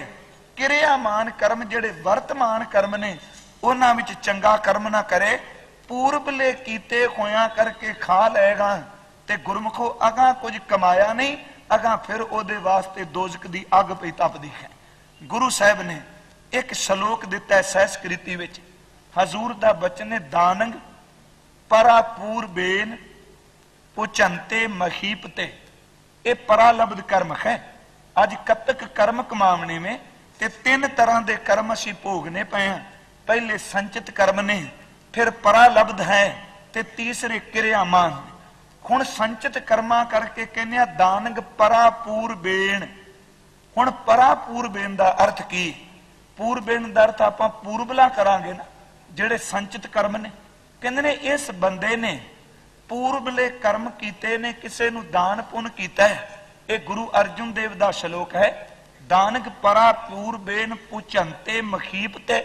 ਉਸ ਪੂਰਬਲੇ ਕੀਤੇ ਹੋਏ ਸੰਚਿਤ ਕਰਮ ਕਰਕੇ ਅੱਜ ਇਹ ਬੰਦਾ ਬਾਦਸ਼ਾਹ ਬਣ ਗਏ, ਅੱਜ ਇਸ ਬੰਦੇ ਕੋ ਰਾਜ ਭਾਗੇ, ਅੱਜ ਇਸ ਬੰਦੇ ਦੀ ਹਰ ਥਾਂ ਤੇ ਜੈ ਜੈਕਾਰ ਹੈ। ਕਹਿਣ ਲੱਗੇ ਅਸਲ ਵਿੱਚ ਇਹਦੇ ਸੰਚਿਤ ਕਰਮ ਇਹਦੀ ਪਰਾਲਬਧ ਬਣ ਗਏ। ਜਿਹੜੇ ਇਹਦੇ ਚੰਗੇ ਕੰਮ ਸਨ ਕੀਤੇ ਉਹ ਪਰਾਲਬਧ ਬਣੇ। ਤੇ ਪਿਛਲੇ ਦਿਨੀ ਮੈਂ ਇੱਕ ਉਦਾਹਰਨ ਦਿੱਤੀ ਸੀ, ਜਿਸ ਦਿਨ ਸਿੰਘ ਸਾਹਿਬ ਆਏ ਸਨ। ਸਾਡੇ ਸੰਚਿਤ ਕਰਮ ਪਰਾਲਬਧ ਬਣ ਜਾਂਦੇ ਨੇ, ਕਿਰਿਆਮਾਨ ਕਰਮ ਨਹੀਂ ਸਾਡੀ ਜ਼ਿੰਦਗੀ ਵਿੱਚ ਅਸਾਰੂ ਪੱਖ ਦਿੰਦੇ। ਉਹ ਦਿਨ ਅਰਜ਼ ਕੀਤੀ ਸੀ ਕਿ ਦ੍ਰੋਪਦੀ, ਉਹਨੇ ਇੱਕ ਕੁਪੀਣ ਮਾਤਰ ਕਪੜਾ ਦੁਰਭਾਸ਼ਾ ਰਿਸ਼ੀ ਨੂੰ ਦਿੱਤਾ ਹੈ। ਉਹਨੇ ਕਰਮ ਕਰ ਦਿੱਤਾ, ਪਰ ਉਹ ਸੰਚਿਤ ਕਰਮ ਬਣ ਗਿਆ। ਪਰ ਪਿਆਰਿਓ, ਜਦੋਂ ਭਰੀ ਕੋਈ ਸਭਾ ਵਿੱਚ ਉਹਦੇ ਲਈ ਬਸਤਰਾਂ ਦਾ ਅੰਬਾਰ ਆ ਗਿਆ, ਉਦੋਂ ਉਹਦੇ ਸੰਚਿਤ ਕੀਤੇ ਜਿਹੜੇ ਕਰਮ ਨੇ ਉਹ ਪਰਾਲਬਧ ਬਣ ਕੇ ਸਾਹਮਣੇ ਆ ਗਏ। ਇਹਨੂੰ ਥੋੜਾ ਜਿਹਾ ਫਿਰ ਆਪਾਂ ਸਮਝੀਏ ਕਿ ਸੰਚਿਤ ਕਰਮ ਕਰਕੇ ਬੰਦੇ ਨੂੰ ਰਾਜ ਭਾਗ ਮਿਲਦਾ ਹੈ। ਹਜ਼ੂਰ ਨੇ ਕਿਹਾ ਦਾਨਕ ਪਰਾਪੂਰਬੇਨ ਪੁਚੰਤੇ ਮਖੀਪਤੇ। ਫਿਰ ਅਗਲਾ ਬਚਨ ਹੈ ਵਿਪਰੀਤ ਬੁੱਧਿਅੰਗ। ਵਿਪਰੀਤ ਬੁੱਧਿਅੰਗ ਦਾ ਅਰਥ ਕਰਾ ਕਿਰਿਆਮਾਨ ਜਿਹੜੇ ਹੁਣ ਦੇ ਕਰਮ ਨੇ। ਪਹਿਲੇ ਕਰਮਾਂ ਕਰਕੇ ਰਾਜ ਮਿਲ ਗਿਆ, ਪਹਿਲੇ ਕਰਮਾਂ ਕਰਕੇ ਭਾਗ ਮਿਲਿਆ, ਪਹਿਲੇ ਕਰਮਾਂ ਕਰਕੇ ਸੁਖ ਮਿਲ ਗਿਆ। ਸੰਚਿਤ ਕਰਮਾਂ ਕਰਕੇ ਦੁਨੀਆ ਦਾ ਸੁਖ ਮਿਲਦਾ ਹੈ। ਤੇ ਜਦੋਂ ਕਿਰਿਆਮਾਨ ਕਰਮ ਸਾਡੇ ਮਾੜੇ ਹੋ ਜਾਣ, ਸੰਚਿਤ ਕਰਮ ਖਤਮ ਹੋ ਜਾਣ ਤੇ ਹੁਣ ਵਾਲੇ ਕਰਮ ਮਾੜੇ ਹੋਣ ਤੇ ਸੱਚ ਜਾਣੋ, ਉਹ ਬੰਦਾ ਰਾਜ ਭੋਗਦਾ ਹੋਇਆ ਵੀ ਫਿਰ ਠੋਕਰਾਂ ਖਾਣ ਲੱਗ ਪੈਂਦਾ ਹੈ। ਪੂਰਬਲਾ ਮੁੱਕ ਗਏ। ਕਹਿਣ ਲੱਗੇ ਦਾਨਕ ਪੂਰਬੇਨ ਪੁਚੰਤੇ ਮਖੀਪਤੇ ਵਿਪਰੀਤ ਬੁੱਧਿਅੰਗ ਮਾਰਤ ਲੋਕੈ ਨਾਨਕ ਚਿਰੰਕਾਲ ਦੁੱਖ ਭੋਗਤੇ। ਪੂਰਬਲੇ ਕਰਮਾਂ ਕਰਕੇ ਰਾਜ ਭਾਗ ਮਿਲੇ, ਸੰਚਿਤ ਕਰਮ ਸਨ। ਤੇ ਜਦੋਂ ਅਕਲ ਤੇ ਪਰਦੇ ਪੈ ਗਏ, ਮਤ ਤੇ ਪਰਦੇ ਪੈ, ਫਿਰ ਜਣੇ ਖਣੇ ਬੰਦੇ ਨਾਲ ਵੈਰ ਕਮਾ ਕੇ ਉਹਨੂੰ ਮਾਰਨ ਲੱਗ ਪਿਓ। ਸੱਜਣਾ, ਸੰਚਿਤ ਕਰਮਾਂ ਦਾ ਕੀਤਾ ਹੋਇਆ ਤਾਂ ਖਾ ਲਿਆ, ਅਗਾ ਕਿਰਿਆਮਾਨ ਕਰਮ ਮਾੜੇ ਸਨ, ਕਹਿਣ ਲੱਗੇ ਨਾਨਕ ਚਿਰੰਕਾਲ ਦੁੱਖ ਭੋਗਤੇ, ਫਿਰ ਕਿੰਨਾ ਕੁ ਤੂੰ ਦੁੱਖ ਭੋਗਿਆ। ਇੱਥੇ ਹੋਰ ਇਹਨੂੰ ਸਮਝਣ ਲਈ, ਕਿਉਂਕਿ ਮੈਂ ਅਰਜ਼ ਕੀਤੀ ਅਸੀਂ ਕਰਮ ਸ਼ਬਦ ਸਾਰੇ ਪੜੀ ਜਾਂਦੇ ਆ ਵੀ ਆਪੋ ਆਪਣੇ ਕਰਮ ਨੇ ਜੀ, ਪਰ ਕਰਮ ਖੈਣ ਕੀ ਹੋ ਜਾਏ, ਕਿਹੜੇ ਕਿਹੜੇ ਕਰਮ ਸਾਡੇ ਸਹਾਇਕ ਨੇ। ਦੋ ਉਦਾਹਰਨਾਂ ਮੈਂ ਸੰਚਿਤ ਕਰਮ ਸੰਬੰਧੀ ਦੇਣੀਆਂ ਚਾਹਨਾ। ਪਹਿਲੀ ਉਦਾਹਰਨ ਹੈ ਕਿ ਧਰੂ ਦੀ ਜ਼ਿੰਦਗੀ ਦੀ। ਦੇਖੋ ਉਹਦਾ ਇੱਕੋ ਉਦਾਹਰਨ ਆਪਾਂ ਇੱਕ ਪੱਖ ਲੈਣਾ। ਧਰੂ ਨੂੰ ਉਹਦੇ ਬਾਪ ਦੀ ਗੋਦ ਮਿਲੀ, ਪਿਤਾ ਦੀ ਗੋਦ ਵਿੱਚ ਬੈਠਾ, ਮਤਰੇਈ ਮਾਂ ਆਈ ਏ, ਉਹਨੇ ਧਰੂ ਨੂੰ ਗੋਦ ਵਿੱਚ ਬੈਠੇ ਹੋਏ ਨੂੰ ਬਾਹੋਂ ਪਕੜ ਕੇ ਬਾਹਰ ਕੱਢ ਦਿੱਤਾ। ਜਦੋਂ ਉਹਨੇ ਬਾਹੋਂ ਪਕੜ ਕੇ ਧਰੂ ਨੂੰ ਬਾਹਰ ਕੱਢਿਆ ਤੇ ਉੱਥੇ ਵੇਖੋ ਧਰੂ ਦੀ ਮਾਂ ਨੇ ਜਿਹੜਾ ਉੱਤਰ ਦਿੱਤਾ ਉਹ ਅੱਜ ਦੀ ਕਰਮ ਫਿਲਾਸਫੀ ਨੂੰ ਕਲੀਅਰ ਕਰੇਗਾ ਥੋੜਾ ਜਿਹਾ। ਜਦੋਂ ਧਰੂ ਦੀ ਮਾਂ ਧਰੂ ਬਾਹਰ ਕੱਢ ਕੇ ਧੱਕੇ ਮਾਰ ਕੇ ਕੱਢਿਆ, ਉਹ ਬੱਚਾ ਸੀ, ਰੋ ਪਿਆ। ਉਹਨੇ ਮਾਂ ਤੇ ਇੱਕੋ ਸਵਾਲ ਕੀਤਾ ਸੀ, ਮੈਨੂੰ ਇਹ ਦੱਸ ਦੇ ਤੂੰ ਰਾਣੀ ਹੈ ਕਿ ਗੋਲੀ ਹੈ, ਕਿ ਤੂੰ ਨੌਕਰਾਨੀ ਹੈ, ਦਾਸੀ ਹੈ, ਜਾਂ ਤੂੰ ਰਾਣੀ ਹੈ ਜਾਂ ਗੋਲੀ ਹੈ। ਉਸ ਵਕਤ ਮਾਂ ਨੇ ਇੱਕ ਗੱਲ ਕਹੀ ਸੀ। ਮਾਂ ਨੇ ਕਿਆ ਕਹਿਣ ਲੱਗੀ, ਬੇਟਾ ਕਿ ਸੰਚਿਤ ਕਰਮ ਨੇ ਜਨਮਾਂ ਜਨਮਾਂ ਦੇ ਕਰਮਾਂ ਕਰਕੇ ਤੇ ਬਣ ਗਈਆਂ ਰਾਣੀ। ਅਗਾ ਹੁਣ ਰਾਮ ਦੀ ਭਗਤੀ ਨਹੀਂ, ਮੇਰੇ ਕੋਲ ਕਿਰਿਆਮਾਨ ਕਰਮ ਨਹੀਂ, ਮੈਂ ਰਾਮ ਦੀ ਭਗਤੀ ਪ੍ਰਭੂ ਦੀ ਭਗਤੀ ਦ੍ਰਿੜ ਨਹੀਂ ਕੀਤੀ, ਤਾਂ ਤੈਨੂੰ ਧੱਕੇ ਪੈ ਗਏ ਨੇ।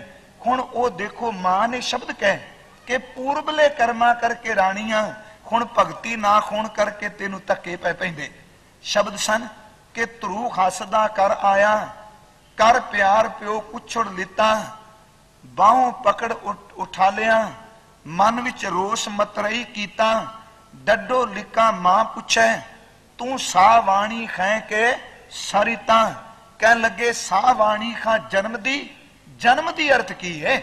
ਮੈਂ ਤੇ ਕਹਿਣਾ ਅੱਜ ਮੈਂ ਸੋਚ ਰਿਹਾ ਸਾਂ ਇਸ ਤੁਕ ਨਾਲ ਅਰਥ ਸਿੱਧ ਹੋਣਗੇ। ਸਾਹ ਵਾਣੀ ਖਾਂ ਜਨਮ ਦੀ, ਮੈਂ ਜਨਮਾਂ ਕਰਕੇ ਇਹਦਾ ਮਤਲਬ ਜਿਹੜੇ ਮੇਰੇ ਸੰਚਿਤ ਕਰਮ ਨੇ, ਮੇਰੇ ਪੁੰਨ ਦਾਨ ਕਰਕੇ ਮੈਂ ਰਾਣੀ ਬਣ ਗਈ ਹਾਂ। ਪਰ ਬੇਟਾ ਜੀ ਨਾਮ ਨਾ ਭਗਤੀ ਕਰਮ ਦ੍ਰਿੜੀਤਾ, ਸੰਚਿਤ ਕਰਮਾਂ ਕਰਕੇ ਸੁਖ ਮਿਲ ਗਿਆ ਹੈ, ਪਰ ਰੱਬ ਦੇ ਘਰ ਵੀ ਥਾਂ ਤਾਂ ਮਿਲੇਗੀ ਜੇ ਨਾਮ ਭਗਤੀ ਨੂੰ ਦ੍ਰਿੜ ਕਰਾਂਗੇ।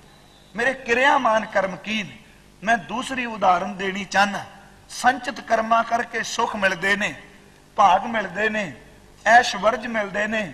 ਜਦੋਂ ਕਿਰਿਆਮਾਨ ਕਰਮ ਨਾ ਹੋਣ, ਪੁੰਨ ਕਰਮ ਨਾ ਹੋਣ, ਬੰਦੇ ਦੇ ਕੀਤੇ ਹੋਏ ਚੰਗੇ ਕਰਮ ਸੜ ਜਾਣ, ਸੱਚ ਜਾਣੋ ਅਗਾਂਹ ਕੁਝ ਦਿਸੇ ਨਾ, ਤੇ ਬੰਦੇ ਦੇ ਪੱਲੇ ਤਬਾਹੀ ਪੈਂਦੀ। ਦੂਸਰੀ ਉਦਾਹਰਨ ਕਿ ਗੁਰੂ ਹਰਕ੍ਰਿਸ਼ਨ ਸਾਹਿਬ ਬਾਲਾ ਪ੍ਰੀਤਮ ਦਿੱਲੀ ਗਏ ਨੇ। ਜੈ ਸਿੰਘ ਨੇ ਆਪਣੇ ਬੰਗਲੇ ਵਿੱਚ ਸੱਚੀ ਸਰਕਾਰ ਦਾ ਨਿਵਾਸ ਕਰਾਇਆ। ਹੁਣ ਉਹਦੀ ਰਾਣੀ ਦੇ ਮਨ ਵਿੱਚ ਨਿੱਕਾ ਜਿਹਾ ਸ਼ੰਕਾ ਪੈਦਾ ਹੋਇਆ ਸੀ। ਇਹੀ ਸੀ ਕਿ ਬਾਲ ਉਮਰੇ ਹੱਥ ਦੇ ਵਿੱਚ ਉਹਨਾਂ ਨੇ ਸੋਟੀ ਪਕੜੀ ਹੈ, ਤੇ ਕੀ ਇਸ ਬਾਲ ਉਮਰ ਵਿੱਚ ਇਹ ਗੁਰੂ ਪਦਵੀ ਤੇ ਸ਼ਿਸ਼ੋਭਤ ਇਹਨਾਂ ਕੋਲ ਉਹ ਰਹਿਮਤ ਗੁਰੂ ਪਦਵੀ ਵਾਲੀ ਹੈ? ਤੇ ਉਹਨੇ ਆਪਣੇ ਤਨ ਤੇ ਪੁਰਾਣੇ ਕੱਪੜੇ ਗੋਲੀਆਂ ਵਾਲੇ ਪਾਏ। ਮੈਂ ਸਿਰਫ ਸੰਖੇਪ ਜੀ ਕਹਿ ਰਿਹਾ, ਸੰਚਿਤ ਕਰਮ ਕੀ ਨੇ ਸਮਝਣ ਲਈ। ਉਹਨੇ ਤਨ ਦੇ ਉੱਤੇ ਬਸਤਰ ਗੋਲੀਆਂ ਵਾਲੇ ਪਾ ਲਏ ਤੇ ਚੁੱਪ ਕਰਕੇ ਪਿੱਛੇ ਬੈਠ ਗਏ। ਤੇ ਗੋਲੀਆਂ ਨੇ ਆਪਣੇ ਤਨ ਦੇ ਉੱਤੇ ਜਿਹੜੇ ਬਸਤਰ ਪਾਏ ਨੇ ਉਹ ਰਾਣੀਆਂ ਵਾਲੇ ਪਾਏ। ਆਪਣੇ ਵੱਲੋਂ ਉਹ ਪ੍ਰੀਖਿਆ ਲੈਣ ਲੱਗੀ। ਖਜ਼ੂਰ ਕਿਰਪਾਲੂ ਜੀ ਨੇ ਹਰ ਇੱਕ ਦੇ ਸਿਰ ਤੇ ਛੜੀ ਰੱਖੀ। ਇਹ ਸ਼ਬਦ ਕਹੇ ਇਹ ਵੀ ਰਾਣੀ ਨਹੀਂ, ਇਹ ਵੀ ਰਾਣੀ ਨਹੀਂ।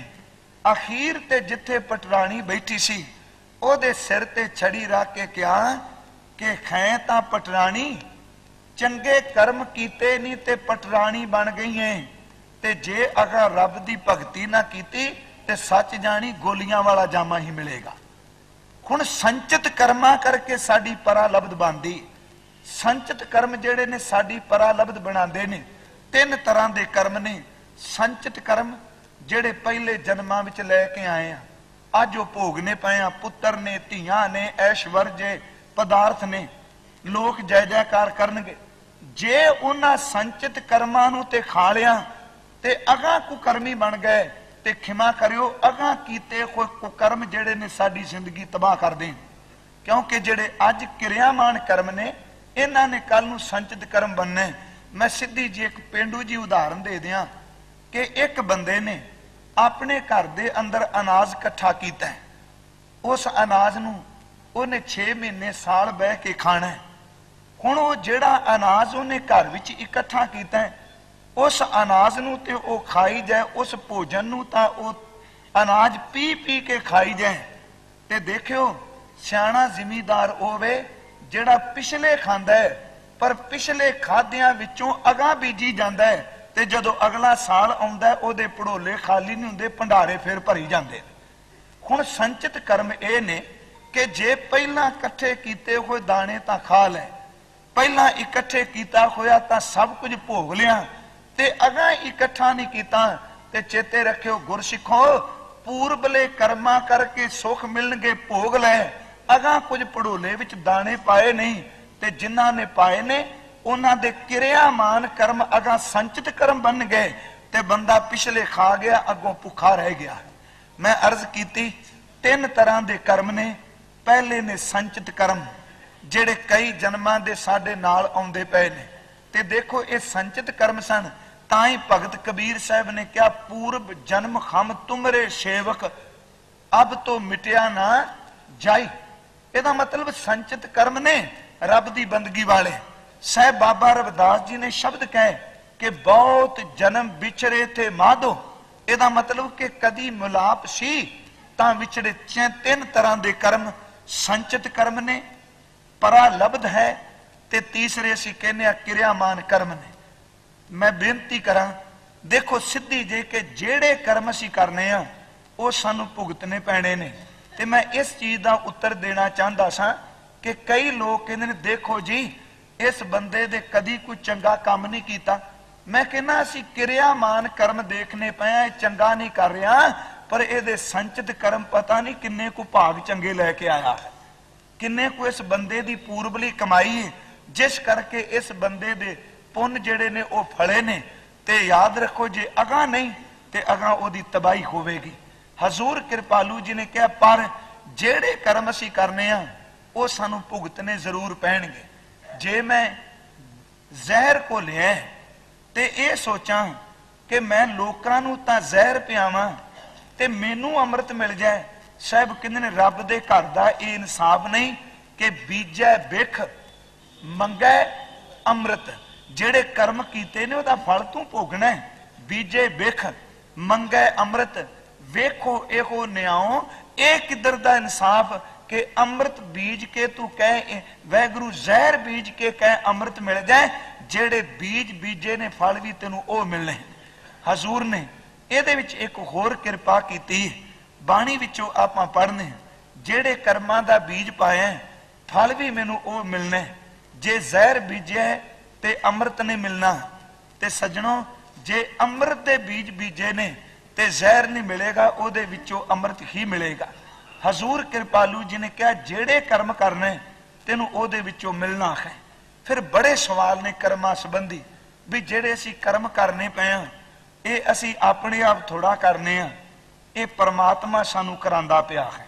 ਅਸੀਂ ਇਹ ਵੀ ਕਹਿੰਨੇ ਵੀ ਆਪੇ ਉਹ ਸੂਝ ਬਖਸ਼ੇਗਾ। ਅਸੀਂ ਕਹੀ ਜਾਂਦੇ ਆ ਉਹਨੇ ਕਰਮ ਕਰਾਇਆ ਜੀ, ਕੋਈ ਨਸ਼ਈ ਬਣ ਗਿਆ, ਉਹਨੇ ਕਰਮ ਕਰਾਇਆ, ਕੋਈ ਭੈੜੇ ਕਰਮ ਭੈੜੇ ਪਾਸੇ ਤੁਰ ਪਏ। ਭਾਈ ਵੀਰ ਸਿੰਘ ਹੁਣਾਂ ਨੇ ਇੱਥੇ ਬੜੀ ਸੋਹਣੀ ਇੱਕ ਉਦਾਹਰਨ ਦਿੱਤੀ। ਉਹ ਕਹਿੰਦੇ ਨੇ ਦੇਖੋ ਬੰਦਾ ਕੁਝ ਕੁ ਕਰਮ ਕਰਨ ਵਿੱਚ ਸੁਤੰਤਰ ਹੈ, ਪਰਤੰਤਰ ਜ਼ਰੂਰ, ਇਹਦੇ ਵਿੱਚ ਕੋਈ ਸ਼ੱਕ ਨਹੀਂ, ਪਰ ਫਲ ਵਿੱਚ ਇਹਨੇ ਪਰਤੰਤਰ ਰਹਿਣਾ। ਕਰਮ ਕਰਮ ਵਿੱਚ ਸੁਤੰਤਰ ਹੈ। ਉਹਨਾਂ ਨੇ ਉਦਾਹਰਨ ਦਿੱਤੀ, ਕਹਿੰਦੇ ਨੇ ਇੱਕ ਆਦਮੀ ਨੂੰ ਪਰਮਾਤਮਾ ਨੇ ਖਾਣ ਵਾਸਤੇ ਫਲ ਦਿੱਤੇ ਨੇ, ਰਸਦਾਇਕ ਫਲ ਨੇ, ਮਾਨੋ ਸੰਤਰੇ ਦਾ ਰੁੱਖ ਹੈ, ਪਰਮਾਤਮਾ ਨੇ ਤਾਂ ਉਹਦੇ ਵਿੱਚ ਰਸ ਭਰਿਆ ਹੈ ਨਾ। ਮਾਨੋ ਕਿ ਕਿਸੇ ਬੰਦੇ ਨੇ ਅੰਗੂਰ ਦੀਆਂ ਵੇਲਾਂ ਲਾਈਆਂ ਨੇ ਤੇ ਪ੍ਰਭੂ ਨੇ ਉਹਦੀਆਂ ਵੇਲਾਂ ਵਿੱਚ ਉਹਦੇ ਫਲ ਵਿੱਚ ਰਸ ਭਰ ਦਿੱਤਾ ਹੈ। ਹੁਣ ਇੱਕ ਆਦਮੀ ਹੈ, ਉਹ ਸੰਤਰੇ ਨੂੰ ਤੋੜਦਾ ਹੈ ਤੇ ਉਸ ਨੂੰ ਛਿੱਲ ਕੇ ਉਹਦੇ ਰਸ ਨੂੰ ਚੂਸਦਾ, ਰਸ ਨੂੰ ਮਾਣਦਾ, ਉਹਦਾ ਜੂਸ ਪੀਂਦਾ। ਕੋਈ ਅੰਗੂਰ ਨੂੰ ਤੋੜਦਾ ਹੈ ਤੇ ਉਹਨੂੰ ਤੋੜ ਕੇ ਉਹਨੂੰ ਮੂੰਹ ਵਿੱਚ ਪਾ ਕੇ ਚਬਾ ਕੇ ਉਹਦਾ ਰਸ ਲੈਂਦਾ। ਹੁਣ ਦੂਸਰਾ ਬੰਦਾ ਹੈ, ਉਹਨੇ ਸੰਤਰੇ ਦੇ ਪੇਡਾਂ ਨਾਲੋਂ ਸੰਤਰੇ ਦੇ ਫਲ ਤੋੜੇ ਨੇ, ਅੰਗੂਰ ਦੀਆਂ ਵੇਲਾਂ ਨਾਲੋਂ ਅੰਗੂਰਾਂ ਦੇ ਗੁੱਛੇ ਤੋੜੇ ਨੇ। ਉਹਨੇ ਨਾ ਤਾਂ ਸੰਤਰੇ ਨੂੰ ਚੂਸਿਆ, ਨਾ ਉਹਨੇ ਅੰਗੂਰ ਮੂੰਹ ਵਿੱਚ ਪਾਏ, ਉਹਨੇ ਇੱਕੋ ਕੰਮ ਕੀਤਾ, ਘਰ ਲੈ ਕੇ ਮਿੱਟੀ ਦਾ ਭਾਂਡਾ, ਉਹਦੇ ਵਿੱਚ ਪਾ ਕੇ ਪਾਣੀ ਵਿੱਚ ਪਾ ਕੇ ਗੁੜ, ਤੇ ਗੁੜ ਵਿੱਚ ਉਹਨੇ ਛਿੱਲ ਕੇ ਸੰਤਰੇ ਪਾ ਦਿੱਤੇ, ਅੰਗੂਰ ਪਾ ਦਿੱਤੇ। ਤੇ ਉਹਦੇ ਬਾਅਦ ਹੋਇਆ ਕਿ 5ਵੇਂ 7ਵੇਂ ਦਿਨ ਉਸ ਭਾਂਡੇ ਵਿੱਚੋਂ ਉਹਨੇ ਸ਼ਰਾਬ ਕੱਢੀ, ਤੇ ਸ਼ਰਾਬ ਪੀ ਕੇ ਉਹਨੇ ਕਿਸੇ ਨਾਲ ਲੜਾਈ ਮੁੱਲ ਲੈ ਲਈ, ਕਿਸੇ ਨੂੰ ਭੱਦਾ ਬੋਲਿਆ, ਕਿਤੇ ਉਹਨੇ ਮਾੜੇ ਕਰਮ ਕੀਤੇ। ਤੇ ਜਦੋਂ ਸਵੇਰੇ ਹੋਸ਼ ਆਈ, ਸੱਟਾਂ ਵੱਜੀਆਂ ਪਈਆਂ ਸਨ, ਮੂੰਹ ਸੁੱਜਾ ਪਿਆ, ਸਿਰ ਪਾਟਾ ਪਿਆ, ਤੇ ਲੋਕਾਂ ਕਿਹਾ ਵੀ ਬੜੀ ਮਾੜੀ ਗੱਲ ਹੈ। ਉਹ ਕਹੇ ਜੇ ਇਹ ਕਹੇ ਮੇਰਾ ਕਸੂਰ ਕੋਈ ਨਹੀਂ ਜੀ, ਇਹ ਕਸੂਰ ਤਾਂ ਸਾਰੇ ਸੰਤਰੇ ਦਾ ਹੈ, ਇਹ ਕਸੂਰ ਤਾਂ ਸਾਰੇ ਅੰਗੂਰਾਂ ਦਾ ਹੈ, ਇਹ ਕਸੂਰ ਤਾਂ ਸਾਰਾ ਗੁੜ ਦਾ ਹੈ, ਇਹ ਕਸੂਰ ਤਾਂ ਸਾਰਾ ਪਾਣੀ ਦਾ ਹੈ। ਦੇਖ ਬੰਦਿਆ, ਤੈਨੂੰ ਰੱਬ ਨੇ ਪਾਣੀ ਦਿੱਤਾ ਹੈ, ਇਹ ਕਿਹਾ ਸੀ ਪਹਿਲਾ ਪਾਣੀ ਜੀਓ ਹੈ। ਰੱਬ ਨੇ ਤੈਨੂੰ ਗੁੜ ਮਿਠਾਸ ਦਿੱਤੀ ਹੈ, ਪਰਮਾਤਮਾ ਨੇ ਤੈਨੂੰ ਸੰਤਰੇ ਤੇ ਅੰਗੂਰ ਦਾ ਰਸ ਦਿੱਤਾ ਹੈ। ਤੇ ਜੇ ਉਹਨਾਂ ਦੀ ਦੁਰਵਰਤੋਂ ਕਰਨਾ, ਉਹਨਾਂ ਨੂੰ ਗਲਤ ਤਰੀਕੇ ਨਾਲ ਵਰਤਣਾ, ਤੇ ਪਰਤ ਕੇ ਇਹ ਕਹੀ ਜਾਂ ਗੁੜ ਦਾ ਕਸੂਰ ਹੈ ਜੀ, ਪਾਣੀ ਦਾ ਕਸੂਰ ਹੈ ਜੀ, ਰੱਬ ਨੇ ਪਾਣੀ ਕਿਉਂ ਪੈਦਾ ਕੀਤਾ, ਰੱਬ ਨੇ ਸੰਤਰੇ ਕਿਉਂ ਪੈਦਾ ਕੀਤੇ। ਹੁਣ ਇੱਕ ਬੰਦਾ ਉਹਨੂੰ ਸੰਤਰੇ ਦਾ ਜੂਸ ਦਿੱਤਾ, ਉਹ ਬਿਮਾਰ ਨੂੰ ਅਰੋਗਤਾ ਮਿਲ ਗਈ, ਤੇ ਦੂਜੇ ਨੇ ਸੰਤਰੇ ਦੇ ਜੂਸ ਦੀ दारू ਕੱਢ ਕੇ ਪੀ ਲਈ, ਉਹ ਅਰੋਗ ਬਿਮਾਰ ਹੋ ਗਿਆ। ਕਸੂਰ ਸੰਤਰੇ ਦਾ ਨਹੀਂ, ਇੱਥੇ ਹੁਣ ਤੇਰੇ ਕਰਮ ਨੇ, ਤੂੰ ਕਿਹੜੇ ਢੰਗ ਨਾਲ ਉਹਦੀ ਵਰਤੋਂ ਕੀਤੀ। ਭਾਈ ਸਾਹਿਬ ਨੇ ਸ਼ਬਦ ਵਰਤੇ ਨੇ, ਕਹਿੰਦੇ ਨੇ ਪਰਮਾਤਮਾ ਨੇ ਜ਼ਿੰਦਗੀ ਮਾਨੋ ਇੱਕ ਅੰਗੂਰਾਂ ਦੀ ਵੇਲ ਦੀ ਤਰ੍ਹਾਂ ਦਿੱਤੀ, ਪਰਮਾਤਮਾ ਨੇ ਜੀਵਨ ਮਾਨੋ ਇੱਕ ਸੰਤਰੇ ਦੀ ਪੇੜ ਦੀ ਤਰ੍ਹਾਂ ਦਿੱਤਾ ਹੈ। ਹੁਣ ਤੇਰੀ ਮਰਜ਼ੀ ਏ ਕਿ ਇਹਨੂੰ ਤਰਕਾ ਕੇ ਤੂੰ ਨਸ਼ਾ ਬਣਾ ਕੇ ਪੀਣਾ ਹੈ, ਕਿ ਇਹਦੇ ਵਿੱਚ ਤੂੰ ਰਸ ਨੂੰ ਮੰਨਣਾ। ਜੇ ਕਿਤੇ ਗੁਰੂ ਪ੍ਰਭੂ ਦੇ ਚਰਨਾਂ ਵੀ ਜੁੜ ਜਾਏ ਤੇ ਅੰਦਰ ਦੇ ਨਾਮ ਦਾ ਰਸ ਬਣ ਜਾਏਗਾ। ਤੇ ਜੇ ਸਜਣਾ ਇਸ ਜ਼ਿੰਦਗੀ ਨੂੰ ਤੂੰ दारू ਬਣਾ ਕੇ ਪੀਣ ਦਾ ਯਤਨ ਕਰੇ, ਤੇ ਇਹ ਤੇਰੇ ਲਈ ਤਬਾਹੀ ਵੀ ਬਣੇਗੀ। ਭਾਈ ਸਾਹਿਬ ਦੀ ਬੜੀ ਸੋਹਣੀ ਅਸੀਂ ਇਹ ਕਵਿਤਾ ਪੜ੍ਹਨੇ ਆ ਕਿ ਦਾਖਾਂ ਅਤੇ ਅੰਗੂਰੀ ਸ਼ੀਸ਼ੇ ਕੁਦਰਤ ਆਪ ਬਣਾਏ, ਤੇਰੇ ਆਪਣੇ ਕਰਮ ਕੀ ਨੇ। ਉਹਨੇ ਤੈਨੂੰ ਪੈਦਾ ਕਰ ਦਿੱਤਾ ਹੈ, ਤੈਨੂੰ ਮੌਕਾ ਦੇ ਦਿੱਤਾ ਹੈ। ਮੈਂ ਤਾਂ ਅਰਜ਼ ਕਰ ਰਿਹਾ ਸੀ, ਕਹਿੰਦੇ ਆ ਜੀ ਦੇਖੋ ਜੀ, ਇਹ ਪਰਮਾਤਮਾ ਨੇ ਕੀਤਾ, ਪਰਮਾਤਮਾ ਨੇ ਤੈਨੂੰ ਸਮਾਂ ਦਿੱਤਾ, ਤੈਨੂੰ ਸਵਾਸ ਦਿੱਤੇ, ਤੈਨੂੰ ਅਕਲ ਦਿੱਤੀ। ਹੁਣ ਇੱਕ ਮਾਂ ਬਾਪ, 2 ਬੱਚੇ ਨੇ ਉਹਨਾਂ ਨੇ ਜਦੋਂ ਬੱਚਿਆਂ ਦੀ ਸੰਭਾਲ ਕੀਤੀ, ਮਾਂ ਨੇ ਕੱਪੜੇ ਵੀ ਇੱਕੋ ਜਿਹੇ ਲੈ ਕੇ ਦਿੱਤੇ, ਸਕੂਲ ਵੀ ਇੱਕੋ ਜਿਹੇ ਪੜ੍ਹਨੇ ਪਾਏ, ਕਲਾਸ ਵੀ ਇੱਕ ਹੈ, ਪੜ੍ਹਾਉਣ ਵਾਲਾ ਵੀ ਇੱਕ ਹੈ। ਹੁਣ ਇੱਕ ਬੱਚਾ ਜਿਹੜਾ ਪੜ੍ਹਾਈ ਵੱਲ ਧਿਆਨ ਦਿੰਦਾ ਹੈ, ਪੜ੍ਹਾਈ ਵੱਲ, ਡਿਸਿਪਲਿਨ ਵੱਲ ਆਪਣੀ ਜ਼ਿੰਦਗੀ ਨੂੰ ਢਾਲਣ ਦਾ ਯਤਨ ਕਰਦਾ ਹੈ, ਤੇ ਦੂਜਾ ਉਹ ਵੀ ਕਲਾਸ ਵਿੱਚ ਬਹਿੰਦਾ ਹੈ, ਉਹ ਕਿਸੇ ਦੀ ਪੈਨਸਲ ਚੋਰੀ ਕਰਕੇ ਸ਼ਾਮ ਨੂੰ ਆ ਗਿਆ, ਕਿਸੇ ਦੀ ਕਾਪੀ ਚੋਰੀ ਕਰਕੇ ਆ ਗਿਆ, ਕਿਸੇ ਦੀ ਉਹਨੇ ਕਿਤਾਬ ਚੋਰੀ ਕਰ ਲਈ। ਹੁਣ ਹੋਇਆ ਕਿ ਇਹ ਪੜ੍ਹਦਾ ਨਹੀਂ, ਪਰ ਦੂਸਰਾ ਭਰਾ ਪੜ੍ਹਦਾ ਪਿਆ। ਸਕੂਲ ਇੱਕੋ ਵੇ, ਮਾਂ ਰੋਟੀ ਇੱਕੋ ਦਿੰਦੀ ਹੈ, ਉਹਨਾਂ ਨੂੰ ਕੱਪੜੇ ਇੱਕੋ ਦਿੰਦੀ ਹੈ, ਸਹੂਲਤ ਇੱਕੋ ਦਿੰਦੀ ਹੈ। ਇੱਕ ਨੇ ਪੜ੍ਹਾਈ ਵਿੱਚ ਸਫਲਤਾ ਪ੍ਰਾਪਤ ਕੀਤੀ, ਅਗਲੀ ਕਲਾਸ ਵਿੱਚ ਚਲਾ ਗਿਆ, ਤੇ ਦੂਜਾ ਜਿਹੜਾ ਉੱਥੇ ਕਈ ਸਾਲ ਬੈਠਾ ਰਿਹਾ। ਸਮਾਂ ਲੰਘਿਆ, ਪੜ੍ਹਨ ਵਾਲੇ ਨੂੰ ਸਲਾਮਾਂ ਹੋਣ ਲੱਗੀਆਂ, ਪੜ੍ਹਨ ਵਾਲੇ ਕੋਲ ਕੋਠੀਆਂ ਕਾਰਾਂ ਆ ਗਈਆਂ, ਤੇ ਅਨਪੜ੍ਹ ਬੰਦਾ ਲੋਕਾਂ ਦੀ ਮਜ਼ਦੂਰੀ ਕਰਨ ਲੱਗ ਪਿਆ। ਤੇ ਜੇ ਉੱਠ ਕੇ ਕੱਲ ਨੂੰ ਕਹੇ ਮੇਰੀ ਮਾਂ ਮੇਰੀ ਵੈਰਨ ਸੀ ਜੀ, ਉਹਨੂੰ ਸਭ ਕੁਝ ਪੜ੍ਹਾ ਦਿੱਤਾ, ਮੈਨੂੰ ਕੁਝ ਨਹੀਂ ਦਿੱਤਾ, ਇੱਥੇ ਮਾਂ ਦਾ ਕਸੂਰ ਨਹੀਂ, ਮਾਂ ਨੇ ਸਹੂਲਤ ਇੱਕੋ ਜਿਹੀ ਦਿੱਤੀ, ਪਰ ਬਦਕਿਸਮਤੀ ਤੇਰੀ ਕਿ ਤੂੰ ਮਾਂ ਦੀ ਸਹੂਲਤ ਦੀ ਦੁਰਵਰਤੋਂ ਕੀਤੀ, ਤੂੰ ਨਹੀਂ ਪੜ੍ਹਿਆ। ਇਹਦੇ ਵਿੱਚ ਦੋਸ਼ ਮਾਂ ਦਾ ਨਹੀਂ। ਦੇਖੋ ਮੇਰੀ ਬੇਨਤੀ ਸੁਣੋ ਕਿ ਪਰਮਾਤਮਾ ਨੇ ਹਰ ਬੰਦੇ ਨੂੰ ਸਵਾਸ ਦਿੱਤੇ ਨੇ, ਹਰ ਬੰਦੇ ਨੂੰ ਰਹਿਣ ਲਈ ਧਰਤੀ ਦਿੱਤੀ ਹੈ, ਹਰ ਬੰਦੇ ਨੂੰ ਸਹੂਲਤ ਦਿੱਤੀ ਹੈ। ਤੇ ਜੇ ਮੈਂ ਉਹਨਾਂ ਸਵਾਸਾਂ ਦੀ ਦੁਰਵਰਤੋਂ ਕਾਮਕ ਬਿਰਤੀ ਵਿੱਚ, ਕ੍ਰੋਧੀ ਬਿਰਤੀ ਵਿੱਚ, ਲਾਲਚੀ ਬਿਰਤੀ ਵਿੱਚ ਕਰਨਾ, ਤੇ ਪਰਤ ਕੇ ਕਹੀ ਜਾਂ ਪਰਮਾਤਮਾ ਦਾ ਦੋਸ਼, ਉਹਨੇ ਸਵਾਸ ਕਿਉਂ ਦਿੱਤੇ ਜੀ। ਭਾਈ ਸਾਹਿਬ ਭਾਈ ਵੀਰ ਸਿੰਘ ਨੇ ਸ਼ਬਦ ਕਹੇ ਨੇ, ਕਹਿਣ ਲੱਗੇ ਦਾਖਾਂ ਅਤੇ ਅੰਗੂਰੀ ਸ਼ੀਸ਼ੇ ਕੁਦਰਤ ਆਪ ਬਣਾਏ, ਮਿੱਠੇ ਤੇ ਸਵਾਦੀ ਰਸ ਭਰ ਭਰ ਵੇਲਾਂ ਗੱਲ ਲਟਕਾਏ, ਤੂੰ ਉਹ ਤੋੜ ਮੱਟ ਵਿੱਚ ਪਾਏ, ਰੱਖ ਕੇ ਆਪ ਤਰਕਾਏ, ਦੁੱਖ ਦੇਵੇ दारू ਉਸ ਵਿੱਚੋਂ ਤੂੰ ਹਨ ਆਪ ਚੁਵਾਏ। ਕਦੀ ਅੰਗੂਰ ਵਿੱਚੋਂ ਖਾ ਕੇ ਕੋਈ ਨਸ਼ਈ ਹੋ ਕੇ ਗਾਲਾਂ ਕੱਢਦਾ ਦੇਖਿਆ? ਕੋਈ ਸੰਤਰੇ ਦਾ ਰਸ ਪੀ ਕੇ ਨਸ਼ਈ ਹੋ ਕੇ ਕਮਲਾ ਤੱਕਿਆ? ਇਹ ਤੇਰਾ ਕਸੂਰ ਹੈ, ਉਹਨਾਂ ਨੂੰ ਤਰਕਾ ਕੇ ਤੂੰ ਨਸ਼ਾ ਬਣਾ ਲਿਆ। ਹੁਣ ਕਰਮ ਨਸ਼ੇ ਵਾਲਾ ਤੂੰ ਕੀਤਾ, ਰੱਬ ਨੇ ਕੇਵਲ ਸੰਤਰਾ ਪੈਦਾ ਕੀਤਾ ਸੀ। ਜਿਹੜੀ ਅਰਜ਼ ਮੈਂ ਕਰ ਰਿਹਾ, ਜਿਹੜੇ ਕਰਮ ਮੈਂ ਕੀਤੇ ਨੇ ਉਹਦੀ ਸਜ਼ਾ ਮੈਨੂੰ ਮਿਲੇਗੀ। ਹਜ਼ੂਰ ਨੇ ਪਹਿਲਾ ਬਚਨ ਕਿਹਾ, ਕੱਤਿਕ ਕਰਮ ਕਮਾਵਣੇ, ਕੱਤਕ ਤੇ ਮਹੀਨੇ ਰਾਹੀਂ ਤੂੰ ਕਰਮ ਆਪ ਕਮਾਨਾ ਪਿਆ, ਦੋਸ਼ ਨਾ ਕਾਹੂ ਜੋਗ, ਕਿਸੇ ਦੂਜੇ ਬੰਦੇ ਦੇ ਉੱਤੇ ਦੋਸ਼ ਨਾ ਦੇ, ਉਹਦੇ ਤੇ ਦੋਸ਼ ਨਾ ਮੜ, ਉਹਦੇ ਕਰਕੇ ਮੈਨੂੰ ਖੋ ਗਿਆ। ਨਹੀਂ, ਬੰਦੇ ਦਾ ਸੁਭਾਅ ਹੀ ਬਣ ਗਿਆ ਜੀ, ਉਹ ਆਪਣੇ ਉੱਤੇ ਕਦੀ ਗੱਲ ਆਉਣ ਹੀ ਨਹੀਂ ਦਿੰਦਾ। ਉਹਨੇ ਆਪਣੇ ਆਪ ਨਹੀਂ ਮੰਨਣਾ ਦੋਸ਼ ਮੇਰਾ, ਕਸੂਰ ਮੇਰਾ, ਉਹ ਇੱਕੋ ਦਮ ਦੂਜੇ ਦੇ ਕਰਮਾਂ ਤੇ ਥੋਪੀ ਜਾਏਗਾ। ਹਜ਼ੂਰ ਨੇ ਕਿਹਾ ਦੂਜੇ ਨੂੰ ਦੋਸ਼ ਨਾ ਦੇ। ਬਾਬਾ ਜੀ ਨੇ ਕਿਹਾ ਜੇ ਤੂੰ ਕਰਮ ਕਰਨਾ ਹੈ ਤੇ ਸ਼ਬਦ ਕਹਿ, ਦੱਦਾ ਦੋਸ਼ ਨਾ ਦਿਉ ਕਿਸੈ, ਮੈਂ ਕਿਸੇ ਦੂਜੇ ਨੂੰ ਦੋਸ਼ ਨਹੀਂ ਦਿੰਦਾ। ਦੱਦਾ ਦੋਸ਼ ਨਾ ਦਿਉ ਕਿਸੈ, ਦੋਸ਼ ਕਰਮਾਂ ਆਪਣਿਆਂ, ਮੇਰੇ ਆਪਣੇ ਕੀਤੇ ਹੋਏ ਕਰਮਾਂ ਦਾ ਦੋਸ਼ ਹੈ। ਜੋ ਮੈਂ ਕੀਆ ਸੋ ਮੈਂ ਪਾਇਆ, ਜੋ ਮੈਂ ਕੀਤਾ ਹੈ ਇੱਥੇ ਦਿਓ ਨਹੀਂ, ਦਿਉ ਮੈਂ ਕਿਸੇ ਦੂਜੇ ਨੂੰ ਦੋਸ਼ ਨਹੀਂ ਦਿੰਦਾ। ਦੱਦਾ ਦੋਸ਼ ਨਾ ਦਿਉ ਕਿਸੇ, ਦੋਸ਼ ਕਰਮਾਂ ਆਪਣਿਆਂ। ਪਿਆਰਿਓ, ਜੋ ਮੈਂ ਕੀਆ ਸੋ ਮੈਂ ਪਾਇਆ, ਦੋਸ਼ ਨਾ ਦੀਜੈ ਅਵਰ ਜਣਾ। ਸਾਹਿਬ ਕਹਿੰਦੇ ਨੇ ਕਿ ਦੇਖ ਤੇਰਾ ਸੁਭਾਅ ਕੀ ਹੈ ਕਿ ਤੂੰ ਆਪਣੇ ਆਪ ਕਰਮ ਤਾਂ ਕਰਨਾ ਪਿਆ ਕਿ ਲੋੜ ਹੈ ਦਾਖ ਬਜੂਰੀਆਂ, ਚਾਹਨਾ ਮੈਨੂੰ ਬਜ਼ੂਰ ਦੇ ਇਲਾਕੇ ਦੀਆਂ ਦਾਖਾਂ ਮਿਲ ਜਾਣ। ਤੇ ਕਦੀ ਸੋਚੇ ਕਰਮ ਤਾਂ ਕੰਡੇ ਬੀਜਣ ਵਾਲੇ ਕਰਨਾ ਪਿਆ ਤੇ ਕਹਿੰਦਾ ਕੰਡੇ ਬੀਜ ਕੇ ਦਾਖਾਂ ਮਿਲ ਜਾਣ। ਕਦੀ ਕਿੱਕਰਾਂ ਦੀ ਥਾਂ ਤੇ ਦਾਖਾਂ ਦੇ ਫਲ ਨਹੀਂ ਮਿਲੇ। ਸਾਰਾ ਦਿਨ ਤੂੰ ਕੱਤਦਾ ਤੇ ਉੱਨ ਪਿਆ ਹੈ ਤੇ ਪਾਣ ਵਾਸਤੇ ਰੇਸ਼ਮ ਮੰਗਣਾ ਹੈ। ਉਹ ਸੱਜਣਾ, ਕਦੀ ਉੱਨ ਕੱਤਣ ਵਾਲਿਆਂ ਨੂੰ ਰੇਸ਼ਮ ਮਿਲੇਗੀ?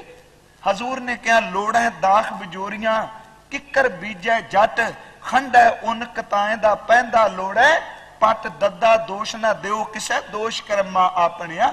ਕਤਕ ਕਰਮ ਕਮਾਵਣੇ, ਦੋਸ਼ ਨਾ ਕਾਹੂ ਜੋ, ਕਿਸੇ ਦੂਜੇ ਬੰਦੇ ਤੇ ਦੋਸ਼ ਆਰੋਪਣ ਨਾ ਕਰ, ਦੂਜੇ ਤੇ ਦੋਸ਼ ਨਾ ਮੜ। ਅੱਜ ਤਕਰੀਬਨ ਹਰ ਬੰਦੇ ਦੀ ਆਪਣੀ ਅਸਫਲਤਾ, ਉਹ ਦੋਸ਼ ਦੂਜੇ ਤੇ ਮੜੇਗਾ। ਇਹ ਬੰਦੇ ਨੇ ਮੈਨੂੰ ਰੋਕ ਦਿੱਤਾ, ਨਹੀਂ ਤਾਂ ਸ਼ਾਇਦ ਮੈਂ ਸਫਲ ਹੋ ਜਾਂਦਾ। ਮੈਂ ਕਹਿੰਦਾ ਦੂਜੇ ਤੇ ਨਹੀਂ, ਆਪਣੇ ਜਿਹੜੇ ਤੂੰ ਕਰਮ ਕੀਤੇ ਨੇ, ਤੇਰੇ ਕੀਤੇ ਹੋਏ ਕਰਮ ਤੇਰੇ ਲਈ ਸਜ਼ਾ ਵੀ ਬਣ ਗਏ, ਤੇਰੇ ਕੀਤੇ ਹੋਏ ਕਰਮ ਤੇਰੇ ਵਾਸਤੇ ਫਲ ਵੀ ਬਣ ਜਾਣਗੇ। ਹਜ਼ੂਰ ਨੇ ਕਿਹਾ ਕਿਸੇ ਦੂਜੇ ਨੂੰ ਦੋਸ਼ ਨਾ ਦੇ, ਜੋ ਤੂੰ ਕਰਨਾ ਹੈ ਉਹ ਤੈਨੂੰ ਫਲ ਭੁਗਤਣਾ ਪੈਣਾ ਹੈ, ਤੈਨੂੰ ਆਪਣੇ ਤਨ ਤੇ ਖੰਡਾਣਾ ਪੈਣਾ। ਜੇ ਆਪ ਭਜਨ ਬੰਦਗੀ ਸਿਮਰਨ ਕਰਦੇ ਹੋ ਤੇ ਗੁਰਮਖੋ ਇਹਦਾ ਫਲ ਜ਼ਰੂਰ ਮਿਲੇਗਾ। ਜੇ ਬੰਦਾ ਕੁਕਰਮ ਕਰਦਾ ਹੈ, ਤੇ ਮੈਂ ਇੱਕ ਦਿਨ ਇੱਕ ਉਦਾਹਰਨ ਦਿੱਤੀ ਸੀ ਕਿ ਬਾਬੇ ਨਾਨਕ ਕੋਲ ਦੋਨੋਂ ਆਏ ਸਨ। ਅੱਜ ਵੀ ਸਾਡੇ ਸਵਾਲ ਨੇ, ਜੇ ਅਸੀਂ ਗੁਰਦੁਆਰੇ ਆਉਂਦੇ ਆ, ਝਾੜੂ ਲਾਉਂਦੇ ਆ, ਸੇਵਾ ਕਰਨੇ ਆ, ਆਪਾਂ ਵੀ ਸੋਚਨੇ ਆ ਵੀ ਅਸੀਂ ਗੁਰੂ ਦੇ ਨੇੜੇ ਨੇ ਬਹਿਨੇ ਆ, ਸਾਨੂੰ ਧੱਕੇ ਤੇ ਫਲਾਣਾ ਆਦਮੀ ਕਦੀ ਨਹੀਂ ਆਇਆ, ਉਹ ਸੁਖ ਪਿਆ ਮੰਨਦਾ। ਇਹ ਸਵਾਲ ਉਸ ਧਰਮੀ ਦੇ ਮਨ ਵਿੱਚ ਵੀ ਪੈਦਾ ਹੋਇਆ ਸੀ ਜਿਹੜਾ ਰੋਜ਼ ਬਾਬੇ ਨਾਨਕ ਦੀ ਸੰਗਤ ਵਿੱਚ ਆਉਂਦਾ ਸੀ। ਦੇਖੋ ਸਾਡੀ ਪਰਾ ਲਬਦ, ਸਾਡੇ ਕਿਰਿਆ ਮਾਨ ਕਰਮ ਅਸਰ ਕਰਦੇ ਨੇ। ਜੇ ਸੰਗਤ ਵਿੱਚ ਬੈਨਿਆਂ ਨੂੰ ਸੱਟ ਨਾ ਪਾਈਏ ਵੀ ਚਲੋ ਘਰੋਂ ਤੁਰ ਕੇ ਆਏ ਸਾਂ, ਭਾਈ ਸਾਹਿਬ ਨੇ ਘੰਟਾ ਡੇਢ ਕਥਾ ਕੀਤੀ, ਕੀਰਤਨ ਸੁਣਿਆ ਜੀ, ਬਸ। ਮੈਂ ਕਹਿੰਦਾ ਗੁਰੂ ਸਾਹਿਬ ਦੀ ਹਜ਼ੂਰੀ ਵਿੱਚ ਬੈਠੇ ਗੁਰਸਿੱਖੋ ਕਿ ਪ੍ਰਭ ਘਾਲਿਆ ਕਿਸੇ ਕਾ ਇੱਕ ਤਿਲ ਨਾ ਗਵਾਈ। ਜੇ ਸੰਗਤ ਵਿੱਚ ਆਉਨੇ ਆ, ਇਹ ਮਾੜੇ ਕਰਮ ਨਹੀਂ, ਇਹ ਸ਼ੁਭ ਕਰਮ ਨੇ, ਇਹ ਕਿਰਿਆਮਾਨ ਕਰਮ ਬਣ ਗਏ, ਇਹ ਕਿਰਿਆਮਾਨ ਸੰਚਿਤ ਕਰਮ ਬਣ ਗਏ। ਹੁਣ ਉਹ ਦੋਨੋਂ ਸੱਜਣ ਕੋਲ ਆ ਗਏ। ਇੱਕ ਵੇਸ਼ਵਾ ਦੇ ਦਰ ਤੇ ਜਾਂਦਾ ਸੀ ਤੇ ਦੂਸਰਾ ਗੁਰੂ ਦੀ ਸੰਗਤ ਵਿੱਚ ਆਉਂਦਾ ਸੀ।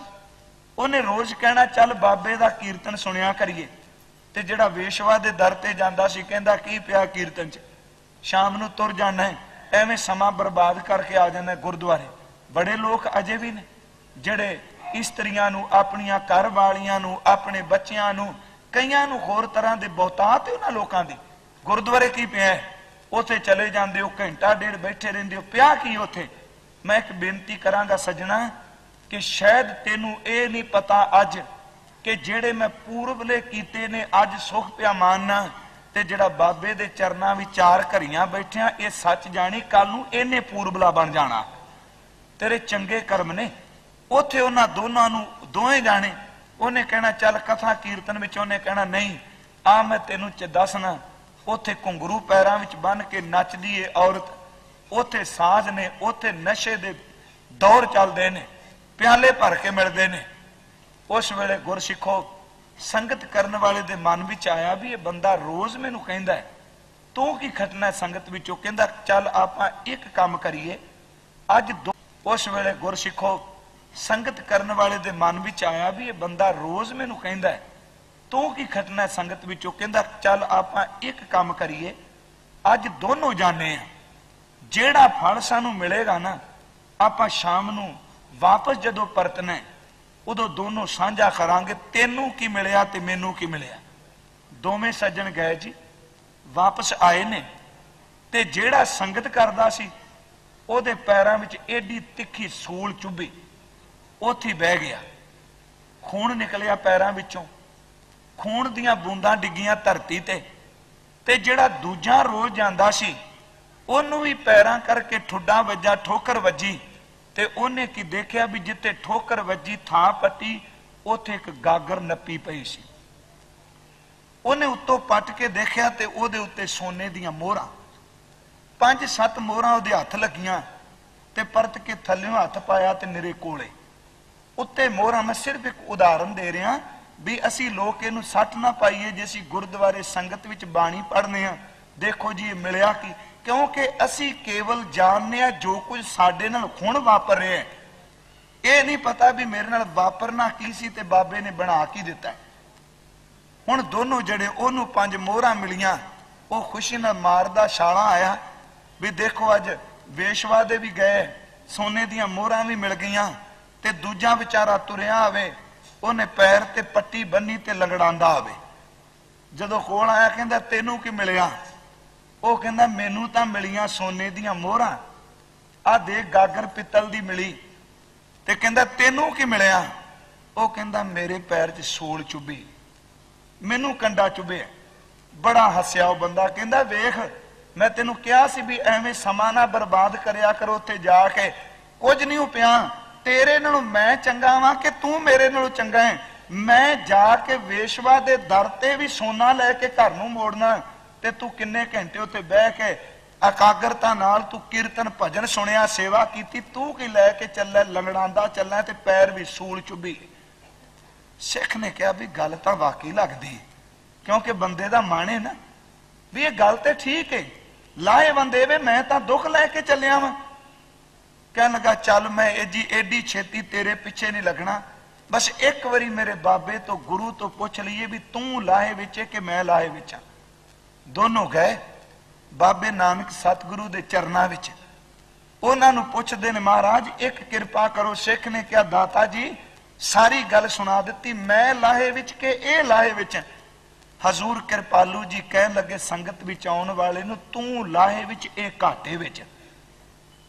वो बंदा कहंदा चलो तुसी अपना इहदा पक्ष पूरदे हो, रोज संगत विच आउंदा तां देखो का बाजमुखी तौर ते इस बंदे दे पैरां विच कंडा चुभिया, खून निकलदा है, लंगड़ा के तुरदा, मेरे हाथ च मोहरा ने, तीसरे बंदे तो फैसला कराओ मैं लाहे चा के ए लाहे च।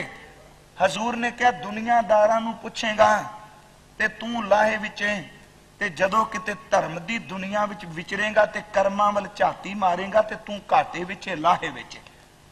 हुण उत्थे संचित कर्म ते किरियामान कर्म कैसे सहायक ने। हजूर ने कहा इस करके लाहे विच इस बंदे दे जेड़े संचित कर्म ने, ਇਹਦੇ ਕਰਮਾਂ ਵਿੱਚ ਲਿਖਿਆ ਸੀ, ਭਾਗਾਂ ਵਿੱਚ ਲਿਖਿਆ ਸੀ ਵੀ ਇਹਦੇ ਹੱਥੋਂ ਕਤਲ ਹੋਣਾ ਸੀ, ਇਹਦੇ ਹੱਥੋਂ ਬੰਦੇ ਮਰਨੇ ਸਨ। ਤੇ ਜਦੋਂ ਇਹਦੇ ਹੱਥੋਂ ਕਤਲ ਹੋਣਾ ਸੀ, ਬੰਦੇ ਮਰਨੇ ਸਨ, ਤੇ ਇਸ ਨੂੰ ਸੂਲੀ ਦੀ ਸਜ਼ਾ ਮਿਲਣੀ ਸੀ, ਇਹਨੂੰ ਟੰਗਿਆ ਜਾਣਾ ਸੀ ਸੂਲੀ ਵਿੱਚ। ਸੂਲੀ ਤੇ ਇਹਦੇ ਵਿੱਚੋਂ ਖੂਨ ਨਿਕਲ ਕੇ ਧਰਤੀ ਤੇ ਡਿੱਗਣਾ ਸੀ। ਇਹਦੇ ਪੂਰਬਲੇ ਕਰਮਾਂ ਕਰਕੇ ਕਤਲ ਤੋਂ ਹੋਣਾ ਸੀ, ਸਜ਼ਾ ਮਿਲਣੀ ਸੀ। पर देखी ये क्रियामान कर्म इन्ने चंगे हो गए, ये रोज संगत विच आउण लगा ते सजना उस संगत ने रब ने इन्नी को मेहर की कि ये क्रियामान कर्मां ने इनू कर्म भुगवा भी दिता है ते सच जानी कर्म तो बचा भी दिता है। भोग्या भी गया ते बच भी गया। किवें? कहन लगे उस सूली दी थां ते सूल हो गई, जेड़े खून दे अगे परनाले चलने सन उथे 4 बूंदां बच गया, डिग गई ते बच गया। सजना संगत करके क्रियामान कर्मा करके सूली तो सूल हो गई, तू घाटे विच इस करके क्या तेरे संचित कर्म बड़े चंगे सन। जे किते तू संगत वाल आउंदों ते सजना जेड़ी अज 5 मोहरां मिलियां ने थल्ले कोले मिले ने, ये सारी गागर ही सोने नाल भरी होनी सी, पर बदकिस्मती है तेरे किरिया मान कर्म इन्ने भैड़े ने कि तेरे हथ दा सोना भी कोला बन गया। बस तको असी केवल देखने आ कर्म कि गुरु साहिब नूं पुछिए कि साडे कर्म पूरबले नाल चलदे ने, तां ही गुरु अर्जुन साहिब ने 12 माह दे आरंभ विच कहा सी किरत कर्म के विछड़े। मैं बेनती की कर्म बहुत कुछ ने, पर जे किते कर्मा वाला दाता मेहर करदा है ते ओदे कर्म हो जाए ते आ जिहड़े कर्म ने उड जांदे ने। मैं एक कर्म क्या कीते कोई कर्म ते दूजे कर्म दा अर्थ कर रहा बख्शिश। बंदिया तू रोज कर्म करना है, तेरे कर्मा करके ते सजा मिलेगी, पर जे किते ओ करीम रहमत दे घर विच आ जाए ते सच जानी ओ सारे कर्मां नूं उड़ा देगा, पर ओ तां बन के जे तेरे किरियामान कर्म धर्मियां वाले होण। जे तू कर दे कोई कर्म धर्मियां वाले कर्म कमाए। हजूर कृपालू जी ने अमृत बाणी विच एक एक इस पवित्र शब्द दी तुक नूं असीं विचारना टेक के। पहला बचन है कतक कर्म कमावने। जेड़े तू कर्म कमाना पिया या कर्म कर रहे हैं, दोष ना काहू जोग। अपने कीते हुए कर्मां दा दोष किसे दूजे ते ना मड़, अपने कीते हुए कर्म किसे दूजे ते आरोपण ना कर। कतिक कर्म कमावने दोष ना काहू जोग। हुण बंदा फिर जदों कहंदा लो जी इन्ना दुख इन्ना कुछ कहन लगे परमेश्वर ते भुलिया। जदों रब नूं भुल गए ना, साईं नूं भुल गए, व्यापन सबे रोग। रब भुल जाए ते सच जानो सब तो वड्डा रोग ही इवे कि रब नूं भुल जाना। सतगुरु ने बाणी विच कहा ना कि आखां जीवां ते जदों भुल जाओ उदों रोग नहीं। आखां जीवां विसरै मर जाओ। जदों रब भुल जाए ते उदों हर कर्म रोग बन जाता है। कदी साहिब कृपालू ने अगला बचन कहा वे मुख होए राम ते लगन जन्म विजोग। देखो ओनू भुलना, ओनू विसार देना, ओनू अपने हिरदे विचों कढ देना सब तो वड्डा रोग है। साहिब कृपालू जी ने धनासरी राग विच यही कहा है, कहन लगे जियो तपता है बारो बार रो की परमेश्वर ते भुलिया व्यापन सबे रोग। जियो तपता है बारो बार तप तप खपै बहुत बेकार। जय तन बाणी विसर जाए ज्यों पक्का रोगी विरलाए। परमेश्वर ते भुलिया जय तन बाणी विसर जाए ज्यों पक्का रोगी विरलाए। साहब ने कहा हर बिन जियो जल बल जाओ परमेश्वर ते भुलिया व्यापन सबे रोग। हर बिन जियो जल बल जाओ मैं अपना गुर पूछ देखिया अवर नाही थाओ। परमात्मा नूं भुलना सब तो वड्डा रोग है वे। कई बारी जदों रब तो असीं टुटने आ ना, देखो उदों रोगां दा जन्म हुंदा है। असीं कहांगे जिहड़े रब नूं जपदे ने रोग तां उन्हां नूं भी लगदे ने। देखो असीं कहांगे फलाना महापुरुष वो बंदगी करदा उहनूं भी रोग लगा, फलाने बंदे ने बंदगी कीती उहनूं भी रोग लगा, तन दे रोग लगे। मैं कर्ज करां कि देखो जदों अंदर अरोग होवे ना ते कई बारी तन दा रोग जिहड़ा वो रोग नहीं पासदा। जदों बंदा अंदरों रोगी होवे ते बाहरों बिल्कुल आरोग होवे ते गुरु ग्रंथ साहिब कहंदे ने उस बंदे तो वड्डा रोगी दुनिया ते कोई नहीं। रब दा भुल जाना, परमेश्वर नूं विसर जाना ये रोग नहीं। ते ओनू भुल के जिहड़े कर्म असीं करने आ वो साडे लई होर दुखदाई हो जांदे। हजूर ने कहा कि जदों प्रभु नूं भुले ते रोग व्यापे। हजूर दी अमृत बाणी विच बाबे नानक ने जिस दिन वैद आया सी उन्होंने यही शब्द कहे सन दुख विछोड़ा। प्यारिया रोग केड़े ने? दुख विछोड़ा, रब तो विछड़ जाना ये सब तो वड्डा दुख ही। एक दुख भूख ते जदों विछड़ जाइए ते अंदर तृष्णा दा भुख दा रोग लगदा है, ये भी दुख है। दुख विछोड़ा, एक दुख भूख, एक दुख सख्त वार जमदूत, एक दुख रोग लगा तन धाए। वैद ना भोले दारू लाए, दर्द होवे दुख रहे शरीर, ऐसा दारू लगे ना बीर। खसम विसार किए रस भोग, ता तन उठ खलोए रोग। मन अंधे को मिले सजाए, वैद ना भोले दारू लाए। परमेश्वर ते भुलिया व्यापन सभे रोग। जदों गुरु जां रब भुलदा है उदों रोगां दा जन्म हुंदा है। बाबा सत्ता बलवंड जी कि गुरु तो विछड़ के वेमुख होके अंदर रोग आए ने? चंगे भले बंदे, कीर्तन बाणी करन वाले बंदे, सिमरन भजन करन वाले बंदे, जिदन ये शब्द जबान तो रसना ते आ गए, साहब गुरु अर्जुन देव सच्चे पातशाह लई कि साडे करके ही तुहाडे घर दा बोल बाला है, ते गुरु नानक साहब लई आप शब्द वरते उदन विछोड़े पे। बस गुरु नूं भुल्लण दी देर सी, रब नूं भुल्लण दी देर सी। जिन्हां लोकां कोल बैठ के दुनिया कथा कीर्तन सुनदी सी, लोकी उन्हां नूं देख के दूर जाण लगे। तन रोगी हो गया, कोड़ दा रोग पै गया, कोड़ दे रोग करके अत दे दुखी होए। ते गुरु के सिखो अखीर ते अरोगता तां मिली जिन्हों विसर के गए सन, जिदे तो भुल के विछड़े सन, ओदे चरनां नाल जुड़न दे नाल ही टिका मिलिया है। साहब कहंदे ने कि जदों परमात्मा तो कोई भुल जाए, रब नूं भुल जाए, ओनूं रोग व्यापदे ने। कतिक कर्म कमावणे दोष ना काहूं जोग, परमेश्वर ते भुलिया व्यापन सभे रोग। हुण अगली तो के वेमुख होए राम ते। वेमुख दा अर्थ की?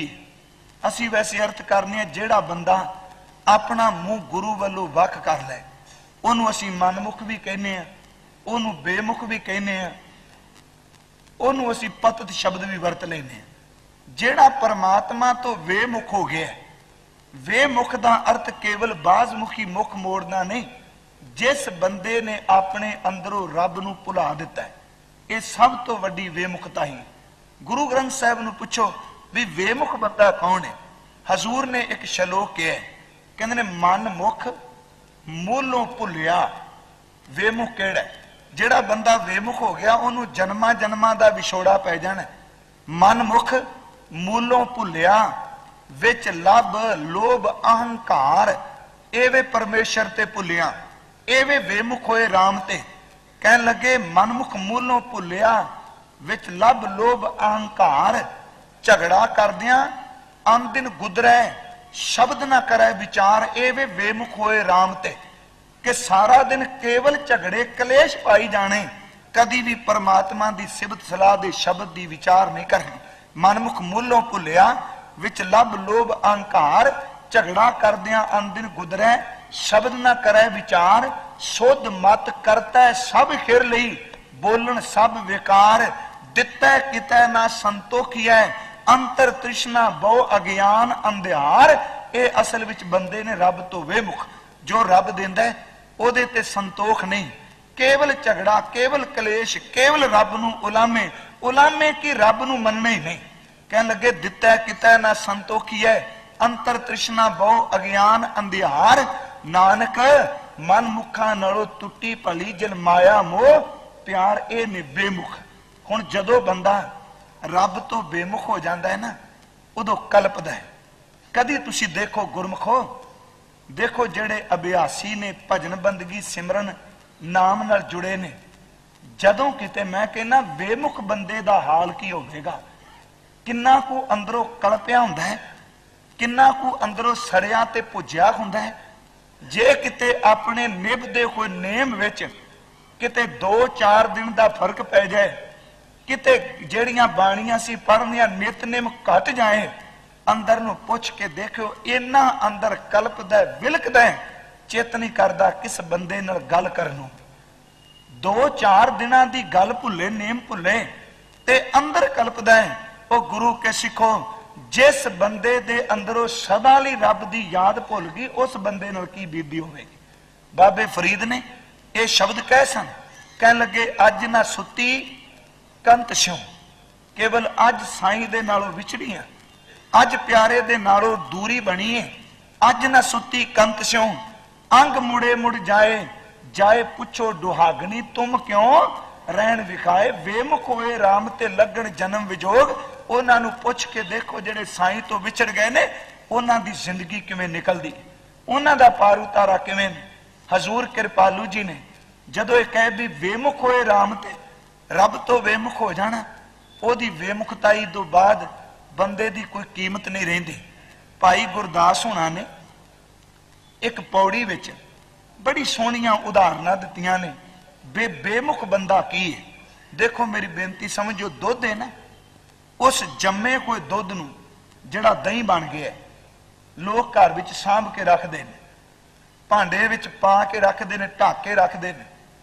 ਪਰ ਜਦੋਂ ਦੁੱਧ ਰਿੜਕਿਆ ਜਾਏ ਤੇ ਰਿੜਕਣ ਤੋਂ ਬਾਅਦ ਉਹਦੇ ਵਿੱਚੋਂ ਮੱਖਣ ਲਿਆ ਜਾਏ ਕੱਢ, ਮੱਖਣ ਕੱਢਣ ਤੋਂ ਬਾਅਦ, ਘਿਓ ਕੱਢਣ ਤੋਂ ਬਾਅਦ ਰਹਿ ਜਾਂਦੀ ਹੈ ਛਾਛ, ਲੱਸੀ ਰਹਿ ਜਾਂਦੀ। ਤੁਸੀਂ ਪਿੰਡਾਂ ਥਾਵਾਂ ਤੇ ਜਾ ਕੇ ਤੱਕਿਓ, ਜਿਹੜੇ ਬਹੁਤ ਦੁੱਧ ਰਿੜਕਦੇ ਨੇ, ਜਮਾਂਦੇ ਨੇ, ਉਹ ਜੰਮੇ ਹੋਏ ਦੁੱਧ ਨੂੰ ਥਾਂ ਦੇਣਗੇ, ਸਤਿਕਾਰ ਦੇਣਗੇ, ਤੇ ਜਦੋਂ ਰਿੜਕ ਲੈਣਗੇ ਮੱਖਣ ਨੂੰ ਕੱਢ ਕੇ ਉੱਚੀ ਥਾਂ ਤੇ ਰੱਖਣਗੇ, ਤੇ ਜਿਹੜੀ ਲੱਸੀ ਹੋਵੇਗੀ ਉਹਨੂੰ ਫਿਰ ਕਰਦੇ ਕਿਸਨ ਘਰੋਂ ਬਾਹਰ ਕੱਢ ਕੇ ਰੋੜਨ ਚਲੇ ਜਾਂਦੇ ਸਨ। ਕਿਸੇ ਨੇ ਪਾਣੀ ਵਿੱਚ ਰੋੜ ਦੇਣੀ, ਕਿਸੇ ਨੇ ਰੂੜੀ ਤੇ ਰੋੜ ਦੇਣੀ, ਕਿਸੇ ਨੇ ਸੁੱਕੇ ਵਿੱਚ ਰੋੜ ਦੇਣੀ। ਬੇਮੁਖਤਾਈ ਤੋਂ ਬਾਅਦ ਬੰਦੇ ਨੂੰ ਦੁੱਖ ਕੀ, ਜਿੰਨੀ ਦੇਰ ਤੱਕ ਉਸ ਦੇ ਵਜੂਦ ਵਿੱਚ ਮੱਖਣ ਹੈ ਉਹਨੂੰ ਸਤਿਕਾਰ ਮਿਲਿਆ ਹੈ। ਜਿੱਦਣ ਮੱਖਣ ਨਿਕਲ ਗਿਆ ਉਹ ਦਿਨ ਲੱਸੀ ਜਿਹੜੀ ਉਹ ਛੁੱਟੜ ਦੀ ਤਰ੍ਹਾਂ ਧੱਕੇ ਖਾਂਦੀ ਏ। ਸੱਚ ਜਾਣੀ ਬੰਦਿਆ, ਜਿੰਨੀ ਦੇਰ ਤੱਕ ਸ਼ਬਦ ਦਾ ਤੱਤ ਤੇਰੇ ਕੋਲੇ ਤੂੰ ਸਤਿਕਾਰਯੋਗ ਹੈ, ਜਿੱਦਣ ਤੇਰੇ ਅੰਦਰੋਂ ਤੂੰ ਰੱਬ ਤੋਂ ਬੇਮੁਖ ਹੋ ਗਿਆ, ਅੰਦਰੋਂ ਸਿਫਤ ਸਲਾਹ ਦੀ ਬਾਣੀ ਨਿਕਲ ਗਈ, ਹਕੀਕਤ ਤੇ ਵੇ ਲੱਸੀ ਦੀ ਤਰ੍ਹਾਂ ਛੁੱਟੜ ਹੋ ਜਾਏਗਾ। ਤੇਰੀ ਕਿਸੇ ਨੇ ਸਾਰ ਨਹੀਂ ਲੈਣੀ। ਮੈਂ ਸਿਰਫ ਬੇਨਤੀ ਕਰ ਰਿਹਾ ਕਿ ਬੇਮੁਖ ਹੋਏ ਰਾਮ ਤੇ ਲੱਸੀ ਦੀ ਕੀਮਤ ਸੀ ਜਦੋਂ ਉਹਦੇ ਵਿੱਚ ਘਿਓ ਮਿਲਿਆ ਦਹੀਂ ਰੂਪ ਵਿੱਚ, ਤੇ ਜਦੋਂ ਉਹਨੇ ਛੱਡ ਦਿੱਤਾ ਉਸ ਛੁੱਟੜ ਲੱਸੀ ਦੀ ਕਿਸੇ ਨੇ ਸਾਰ ਨਹੀਂ ਲਈ। ਭਾਈ ਸਾਹਿਬ ਨੇ ਦੂਸਰਾ ਪ੍ਰਮਾਣ ਲਿਆ, ਕਹਿਣ ਲੱਗੇ ਹੁਣ ਗੰਨਾ ਹੈ, ਜ਼ਿਮੀਦਾਰੋਂ ਦੀ ਕਿੰਨੀ ਰਾਖੀ ਕਰਦਾ। ਜਦੋਂ ਗੰਨਾ ਪੈਦਾ ਹੋਇਆ ਉਹਨੇ ਵਾੜ ਲਾਈ, ਥੋੜਾ ਜਿਹਾ ਵੱਡਾ ਹੋਇਆ ਉਹਨੇ ਗੰਨੇ ਨੂੰ ਘੁੱਟ ਕੇ ਬੰਨਿਆ, 4-4 5-5 ਗੰਨੇ ਮੁੱਠਾਂ ਬੰਨਦੇ ਨੇ ਗੰਨਿਆਂ ਦੀਆਂ। ਜਦੋਂ ਉਹਨੇ ਵੇਖਿਆ ਵੀ ਮੇਰੇ ਖੇਤ ਵਿੱਚੋਂ ਕੋਈ ਗੰਨਾ ਤੋੜਦਾ ਹੈ, ਉਹ ਡਾਂਗ ਲੈ ਕੇ ਸੋਟਾ ਲੈ ਕੇ ਗੰਨੇ ਦੀ ਰਾਖੀ ਲਈ ਬੈਠਾ। ਕਿਉਂ? ਪਰਤ ਕੇ ਗੰਨਾ ਕੱਟਿਆ ਗਿਆ। ਕੱਟਣ ਤੋਂ ਬਾਅਦ ਜਿੱਦਣ ਉਹਦੀ ਰਸ ਨਿਕਲ ਗਈ ਨਾ, ਉਹੀ ਗੰਨਾ ਜਿਹਨੂੰ ਬਾੜ ਲਾਈ ਜਾਂਦੀ ਸੀ, ਉਹੀ ਗੰਨਾ ਜਿਹਦੇ ਸਰਾਣੇ ਜ਼ਿਮੀਦਾਰ ਰਾਤ ਭਰ ਬਹਿੰਦਾ ਸੀ, ਉਹੀ ਗੰਨਾ ਜਿਹਨੂੰ ਮੁੱਠਾਂ ਨਾਲ ਬੰਨ ਕੇ ਰੱਖਦਾ ਸੀ ਵੀ ਇਹ ਕਿਤੇ ਟੇਢਾ ਮੇਢਾ ਨਾ ਹੋ ਜਾਏ। ਅੱਜ ਉਹਦੇ ਵਿੱਚੋਂ ਰਸ ਨਿਕਲ ਗਈ, ਰਸ ਇੱਕ ਪਾਸੇ ਚਲੀ ਗਈ, ਪਰਤ ਕੇ ਰਹਿ ਗਈ ਫੋਕੀ ਪੱਛੀ, ਉਹਦੀ ਰਹਿ ਗਈ ਛਿੱਲੜ। ਜ਼ਿਮੀਦਾਰ ਦੇ ਕੋਲ ਪਿੰਡ ਦੇ ਕੁਝ ਗਰੀਬ ਲੋਕ ਆਏ, ਉਹਨਾਂ ਕਿਹਾ ਵੀ ਦੇਖ ਤੇਰੀ ਰਸ ਤਾਂ ਨਿਕਲ ਗਈ ਆ, ਪੱਛੀਆਂ ਸਾਨੂੰ ਦੇ ਦੇ, ਅਸੀਂ ਬਾਲਣ ਦਾ ਕੰਮ ਲੈ ਆਵਾਂ। ਕਹਿਣ ਲੱਗੇ ਦੇਖੋ ਬੰਦਿਆਂ, ਉਹੀ ਗੰਨੇ ਦਾ ਛਿਲਕਾ ਜਿਹਨੂੰ ਪਾਣੀ ਪਾ ਕੇ, ਜਿਹਨੂੰ ਡਾਂਗ ਲੈ ਕੇ, ਜਿਹਨੂੰ ਵਾਰ ਲਾ ਕੇ ਜੱਟ ਨੇ ਬਚਾਇਆ। ਕਾਸ ਲਈ ਬਚਾਇਆ? ਕਿਉਂਕਿ ਉਹਦੇ ਵਿੱਚ ਰਸ ਸੀ। ਜਿੱਦਣ ਰਸ ਪੀੜੀਗੀ ਪਰਤ ਕੇ ਕਹਿੰਦਾ ਜਿਹੜਾ ਮਰਜੀ ਚੁੱਕ ਕੇ ਲੈ ਜਾਓ, ਮੇਰੇ ਕਿਸੇ ਕੰਮ ਨਹੀਂ, ਮੈਂ ਵੀ ਫੂਕਣਾ, ਤੁਸੀਂ ਵੀ ਫੂਕ ਲਿਆ ਜੇ। ਸੱਜਣਾ, ਗੁਰੂ ਦੇ ਸਨਮੁਖ ਰਹੇਗਾ, ਅੰਦਰ ਬਾਣੀ ਦਾ ਰਾਸੀ, ਗੁਰੂ ਤੈਨੂੰ ਰਹਿਮਤਾਂ ਦੇਗਾ। ਗੰਨੇ ਦਾ ਸਤਕਾਰ ਰਸ ਕਰਕੇ ਵੇ, ਛਿਲਕੇ ਕਰਕੇ ਨਹੀਂ। ਜਿਸ ਦਿਨ ਉਹਦੇ ਵਿੱਚੋਂ ਰਸ ਨਿਕਲ ਗਿਆ, ਪਰਤ ਕੇ ਛਿੱਲੜ ਨੂੰ ਫੂਕ ਕੇ ਰੱਖ ਦਿੱਤਾ। ਜਿੰਨੀ ਦੇਰ ਤੱਕ ਸਨਮੁਖ ਰਹਿ ਕੇ ਅੰਦਰ ਬਾਣੀ ਦਾ ਰਸ ਹੈ, ਸਤਕਾਰ ਹੈ, ਤੇ ਜਿੱਦਨ ਤੇਰੇ ਅੰਦਰੋਂ ਰਸ ਨਿਕਲ ਗਿਆ, ਸੱਚ ਜਾਣੀ ਉਦਨ ਗੰਨੇ ਦੀ ਛਿਲਕੇ ਦੀ ਤਰ੍ਹਾਂ ਤੈਨੂੰ ਫੂਕਿਆ ਜਾਏਗਾ। ਭਾਈ ਸਾਹਿਬ ਨੇ ਤੀਸਰਾ ਪ੍ਰਮਾਣ ਦਿੱਤਾ ਹੈ। ਦੇਖੋ ਬੇਮੁਖਤਾਈ ਦੇ ਉਦਾਹਰਨਾਂ ਦਿੰਦੇ ਪਏ। ਕਹਿੰਦੇ ਨੇ ਗੁਲਾਬ ਦਾ ਫੁੱਲ ਹੈ, ਮਾਲੀ ਕਿੰਨਾ ਸਾਂਭ ਕੇ ਰੱਖਦਾ ਉਹਨੂੰ, ਕਲਮਾਂ ਕੱਟ ਕੱਟ ਕੇ ਉਹਨੂੰ ਲਾਇਆ, ਕਿੰਨੀ ਦੇਰ ਤੱਕ, ਕਈ ਸਾਲ ਉਹਨੂੰ ਪਾਲਿਆ। ਉਹ ਫੁੱਲ ਲੱਗਾ, ਖਿੜਿਆ ਫੁੱਲ, ਹਰ ਬੰਦਾ ਲੰਘਣ ਵਾਲਾ ਫੁੱਲਾਂ ਵੱਲ ਆਵੇ, ਸੁਗੰਧ ਮਾਣੇ, ਰਸ ਮਾਣੇ। ਉਸ ਫੁੱਲਾਂ ਦੀ ਮਹਿਕ ਲਈ ਭਵਰੇ ਆਏ। ਪਰਤ ਕੇ ਕੀ ਕੀਤਾ, ਉਸ ਫੁੱਲ ਨੂੰ ਟਾਹਣੀ ਤੋਂ ਤੋੜਿਆ। ਤੋੜਨ ਤੋਂ ਬਾਅਦ ਉਸ ਫੁੱਲਾਂ ਦਾ ਜਿਹੜਾ ਅਰਕ ਸੀ ਨਾ, ਤੁਹਾਨੂੰ ਪਤਾ ਹੈ ਵੀ ਉਸ ਫੁੱਲਾਂ ਦਾ ਜਿਹੜਾ ਰਸ ਸੀ, ਉਹਦਾ ਸੁਗੰਧੀ, ਉਹਦੀ ਮਕਰੰਦ ਸੀ। ਉਸ ਅਰਕ ਨੂੰ, ਗੁਲਾਬ ਦੇ ਨੂੰ ਬੰਦੇ ਨੇ ਤਪਾ ਤਪਾ ਕੇ ਉਹਦੇ ਵਿੱਚੋਂ ਰਸ ਤੇ ਚੂਸ ਲਿਆ, ਤੇ ਛਿਲਕਾਂ ਉਹੀ ਏ, ਛੋਟੀਆਂ ਛੋਟੀਆਂ ਪੱਤੀਆਂ ਉਹੀ ਨੇ। ਜਦੋਂ ਅਰਕ ਨਿਕਲ ਗਿਆ ਤੇ ਨੌਕਰ ਨੂੰ ਆਵਾਜ਼ ਮਾਰ ਕੇ ਕਹਿੰਦਾ, ਜਿਨ੍ਹਾਂ ਫੁੱਲਾਂ ਦੇ ਵਿੱਚੋਂ ਅਰਕ ਨਿਕਲਿਆ, ਚੂਸੇ ਗਏ ਨੇ ਨਾ, ਇਹਨਾਂ ਨੂੰ ਕੂੜੇ ਦੇ ਢੇਰ ਤੇ ਸਾਟਿਆ। ਕਹਿਣ ਲੱਗੇ ਦੇਖ ਆਹ ਫੁੱਲ ਜਿਹੜਾ ਕਦੀ ਟਾਹਣੀ ਤੇ ਟਹਿਕਦਾ ਮਹਿਕਦਾ ਸੀ, ਜਿਹੜਾ ਕਦੀ ਬੰਦਾ ਆਪਣੀ ਨਾਸਕਾ ਨਾਲ ਲਾਂਦਾ ਸੀ, ਜਿਹਨੂੰ ਟੋਕਰੀ ਵਿੱਚ ਭਰ ਕੇ ਆਪਣੇ ਘਰ ਵਿੱਚ ਲਿਆਇਆ, ਉਹ ਜਦੋਂ ਇਹਦੇ ਵਿੱਚੋਂ ਰਸ ਇਹਦਾ ਅਰਕ ਨਿਕਲ ਗਿਆ, ਬੰਦੇ ਨੇ ਕੂੜੇ ਦੇ ਢੇਰ ਤੇ ਸੜ ਦਿੱਤਾ। ਜਿਹਨੂੰ ਆਪ ਪਕੜ ਕੇ ਨੱਕ ਨਾ ਲਾਂਦਾ ਸੀ, ਅੱਜ ਕੂੜੇ ਕੋਲੋਂ ਨਿਕਲਿਆ ਤੇ ਦੋਨੋਂ ਨੱਕ ਘੁੱਟ ਕੇ ਬੰਦ ਕਰ ਲੈ। ਕਹਿੰਦੇ ਨੇ ਬਸ ਇਹ ਬੇਮੁਖਤਾਈ ਦੇ ਧੱਕੇ ਨਹੀਂ। ਜਿੰਨੀ ਦੇਰ ਤੱਕ ਸੁਗੰਧੀ ਹੈ ਫੁੱਲ ਵਿੱਚ ਤੇ ਲੋਕ ਉਹਦੇ ਕੋਲ ਨਾਸਕਾ ਲੈ ਕੇ ਸੁਗੰਧੀ ਲੈਣਗੇ, ਤੇ ਜਿਸ ਦਿਨ ਸੱਜਣਾ ਤੇਰੇ ਅੰਦਰੋਂ ਰਸ ਚਲਾ ਗਿਆ, ਬੇਮੁਖਤਾਈ ਆ ਗਈ, ਤੇ ਲੋਕ ਤੇਰੇ ਤੋਂ ਨੱਕ ਵੱਟ ਕੇ ਦੂਰ ਚਲੇ ਜਾਣਗੇ। ਭਾਈ ਸਾਹਿਬ ਨੇ ਚੌਥਾ ਪ੍ਰਮਾਣ ਦਿੱਤਾ ਕਿ ਬੇਮੁਖ ਹੋਏ ਰਾਮ ਤੇ ਜਾਂ ਪਰਮੇਸ਼ਰ ਤੇ ਭੁੱਲਿਆ। ਕਹਿਣ ਲੱਗੇ ਮਜੀਠ, ਉਹਦੀਆਂ ਨਿੱਕੀਆਂ ਨਿੱਕੀਆਂ ਗੰਢੀਆਂ ਨਿਕਲਦੀਆਂ, ਕਿਉਂਕਿ ਮਜੀਠ ਕਦੀ ਵੀ ਬਾਹਰ ਵਿਖਾਵਾ ਨਹੀਂ ਜ਼ਿਆਦਾ ਕਰਦੀ, ਧਰਤੀ ਵਿੱਚ ਰਹਿੰਦੀ। ਜਿਵੇਂ ਹਲਦੀ ਦੇਖਨੇ ਆ, ਅਰਬੀ ਦੇਖਨੇ ਆ, ਉਹਨਾਂ ਨੇ ਛੋਟੀਆਂ ਛੋਟੀਆਂ ਗੱਠਾਂ ਲਈਆਂ ਤੇ ਉਹਨਾਂ ਨੂੰ ਪਕੜ ਕੇ ਮਜੀਠ ਨੂੰ ਉਬਾਲ ਕੇ ਪਾਣੀ ਵਿੱਚੋਂ, ਉਹਦਾ ਜਿਹੜਾ ਸਹੀ ਰੰਗ ਸੀ ਨਾ ਜਾਂ ਉਹ ਰਸ ਸੀ, ਉਹਨਾਂ ਨੇ ਮਜੀਠ ਦਾ ਰੰਗ ਤਾਂ ਉਬਾਲ ਕੇ ਅੱਗ ਤੇ ਰੱਖ ਕੇ ਚੂਸ ਲਿਆ ਤੇ ਪਰਤ ਕੇ ਕਹਿ ਲੱਗੇ ਇਹਨੂੰ ਵੀ ਕੂੜੇ ਦੇ ਢੇਰ ਤੇ ਸੱਟ ਆਓ। ਕਹਿਣ ਲੱਗੇ ਜਿੰਨੀ ਦੇਰ ਤੱਕ ਤੇਰੇ ਰੰਗ ਦੀ ਅੰਸ਼ ਮੌਜੂਦ ਸੀ ਤੇ ਬੰਦਾ ਤੈਨੂੰ ਸਾਂਭ ਕੇ ਰੱਖਦਾ ਮਜੀਠ, ਤੇ ਜਦੋਂ ਤੇਰੇ ਵਿੱਚੋਂ ਰੰਗ ਨਿਕਲ ਗਿਆ ਉਹਨੇ ਵੀ ਕੂੜੇ ਦੇ ਢੇਰ ਤੇ ਸੱਟ ਦਿੱਤਾ।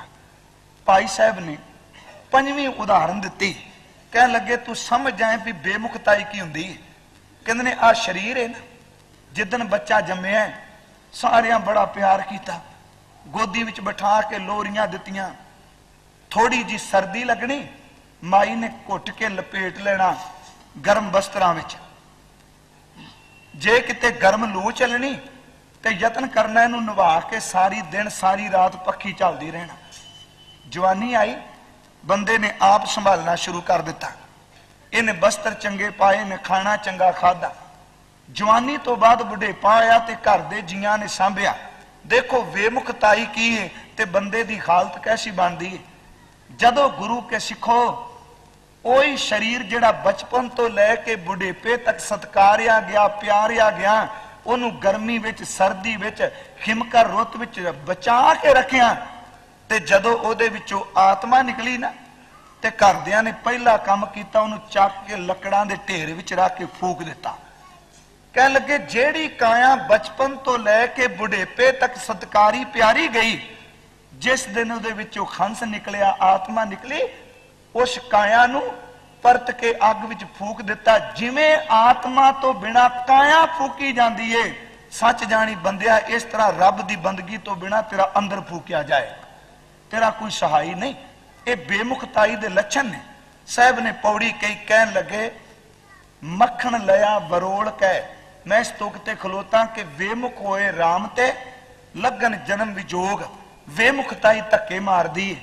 ਕਹਿਣ ਲੱਗੇ ਮੱਖਣ ਲਿਆ ਬਰੋਲ ਕੇ ਛਾਂ ਛੁੱਟੜ ਹੋਈ, ਲੱਸੀ ਛੁੱਟੜ ਬਣ ਗਈ, ਅੰਦਰੋਂ ਮੱਖਣ ਤੱਤ ਨਿਕਲ ਗਏ। ਪੀੜ ਲਈ ਰਸ ਗੰਨਿਓ ਛਿਲ ਸ਼ਵੈ ਨਾ ਕੋਈ।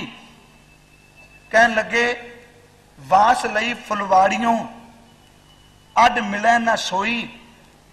ਰੰਗ ਮਜੀਠੋ ਨਿਕਲੇ ਵੇਖੈ ਸਭ ਲੋਈ। ਅਗਲਾ ਬਚਨ ਉਹਨਾਂ ਕੀਤਾ। ਕਹਿਣ ਲੱਗੇ ਕਾਇਆ ਹੰਸ ਵਿਛੁੰਨਿਆ ਤਿਸ ਕੋ ਨਾ ਸਥੋਈ। ਬੇਮੁਖ ਸੁੱਕੇ ਰੁੱਖ ਜਿਉ ਵੇਖੈ ਸਭ ਲੋਈ। ਬੇਮੁਖ ਬੰਦਾ ਸੁੱਕੇ ਰੁੱਖ ਦੀ ਤਰ੍ਹਾਂ। ਰੱਬ ਦੀ ਸਨਮੁਖਤਾ ਦਾ ਮਤਲਬ ਇਹ ਵੇ ਕਿ ਸਾਡਾ ਅੰਦਰ ਪਰਮਾਤਮਾ ਦੇ ਸਿਮਰਨ ਵਿੱਚ ਜੁੜ ਜਾਏ। ਹੁਣ ਅਸੀਂ ਸਨਮੁਖ ਦੇ ਅਰਥ ਇਹੀ ਕਰਨੇ ਆ ਕਿ ਜਿਹੜਾ ਬੰਦਾ ਗੁਰੂ ਦੇ ਕੋਲ ਬਹਿ ਜਾਏ, ਜਿਹੜਾ ਸਾਹਮਣੇ ਬਹਿ ਜਾਏ, ਚੰਗੀ ਗੱਲ ਹੈ। ਬਾਜ ਮੁਖੀ ਸਨਮੁਖਤਾ ਹੀ ਸਮੀਪਤਾ ਹੈ, ਪਰ ਅੰਦਰ ਦੀ ਸਮੀਪਤਾ ਨਾਮ ਕਰਕੇ ਹੈ। ਹਜ਼ੂਰ ਨੇ ਕਿਹਾ ਕਤਕ ਕਰਮ ਕਮਾਵਣੇ ਦੋਸ਼ ਨਾ ਕਾਹੂ ਜੋਗ।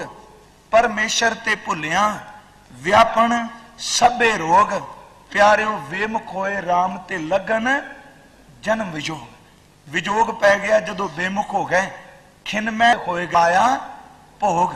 ਜਿਹੜੇ ਮਾਇਆ ਦੇ ਪਦਾਰਥ ਮਿੱਠੇ ਸਨ, ਇੱਕ ਖਿੰਨ ਦੇ ਵਿੱਚ ਕੌੜੇ ਹੋ ਗਏ।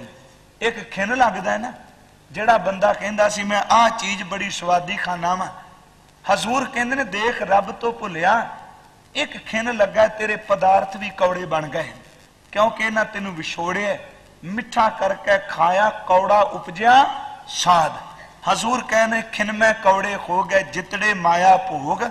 ਵਿੱਚ ਨਾ ਕੋਈ ਕਰ ਸਕੈ हुण कोई दुनिया का बंदा ते की तेरे लिए करेगा विचोला बन के?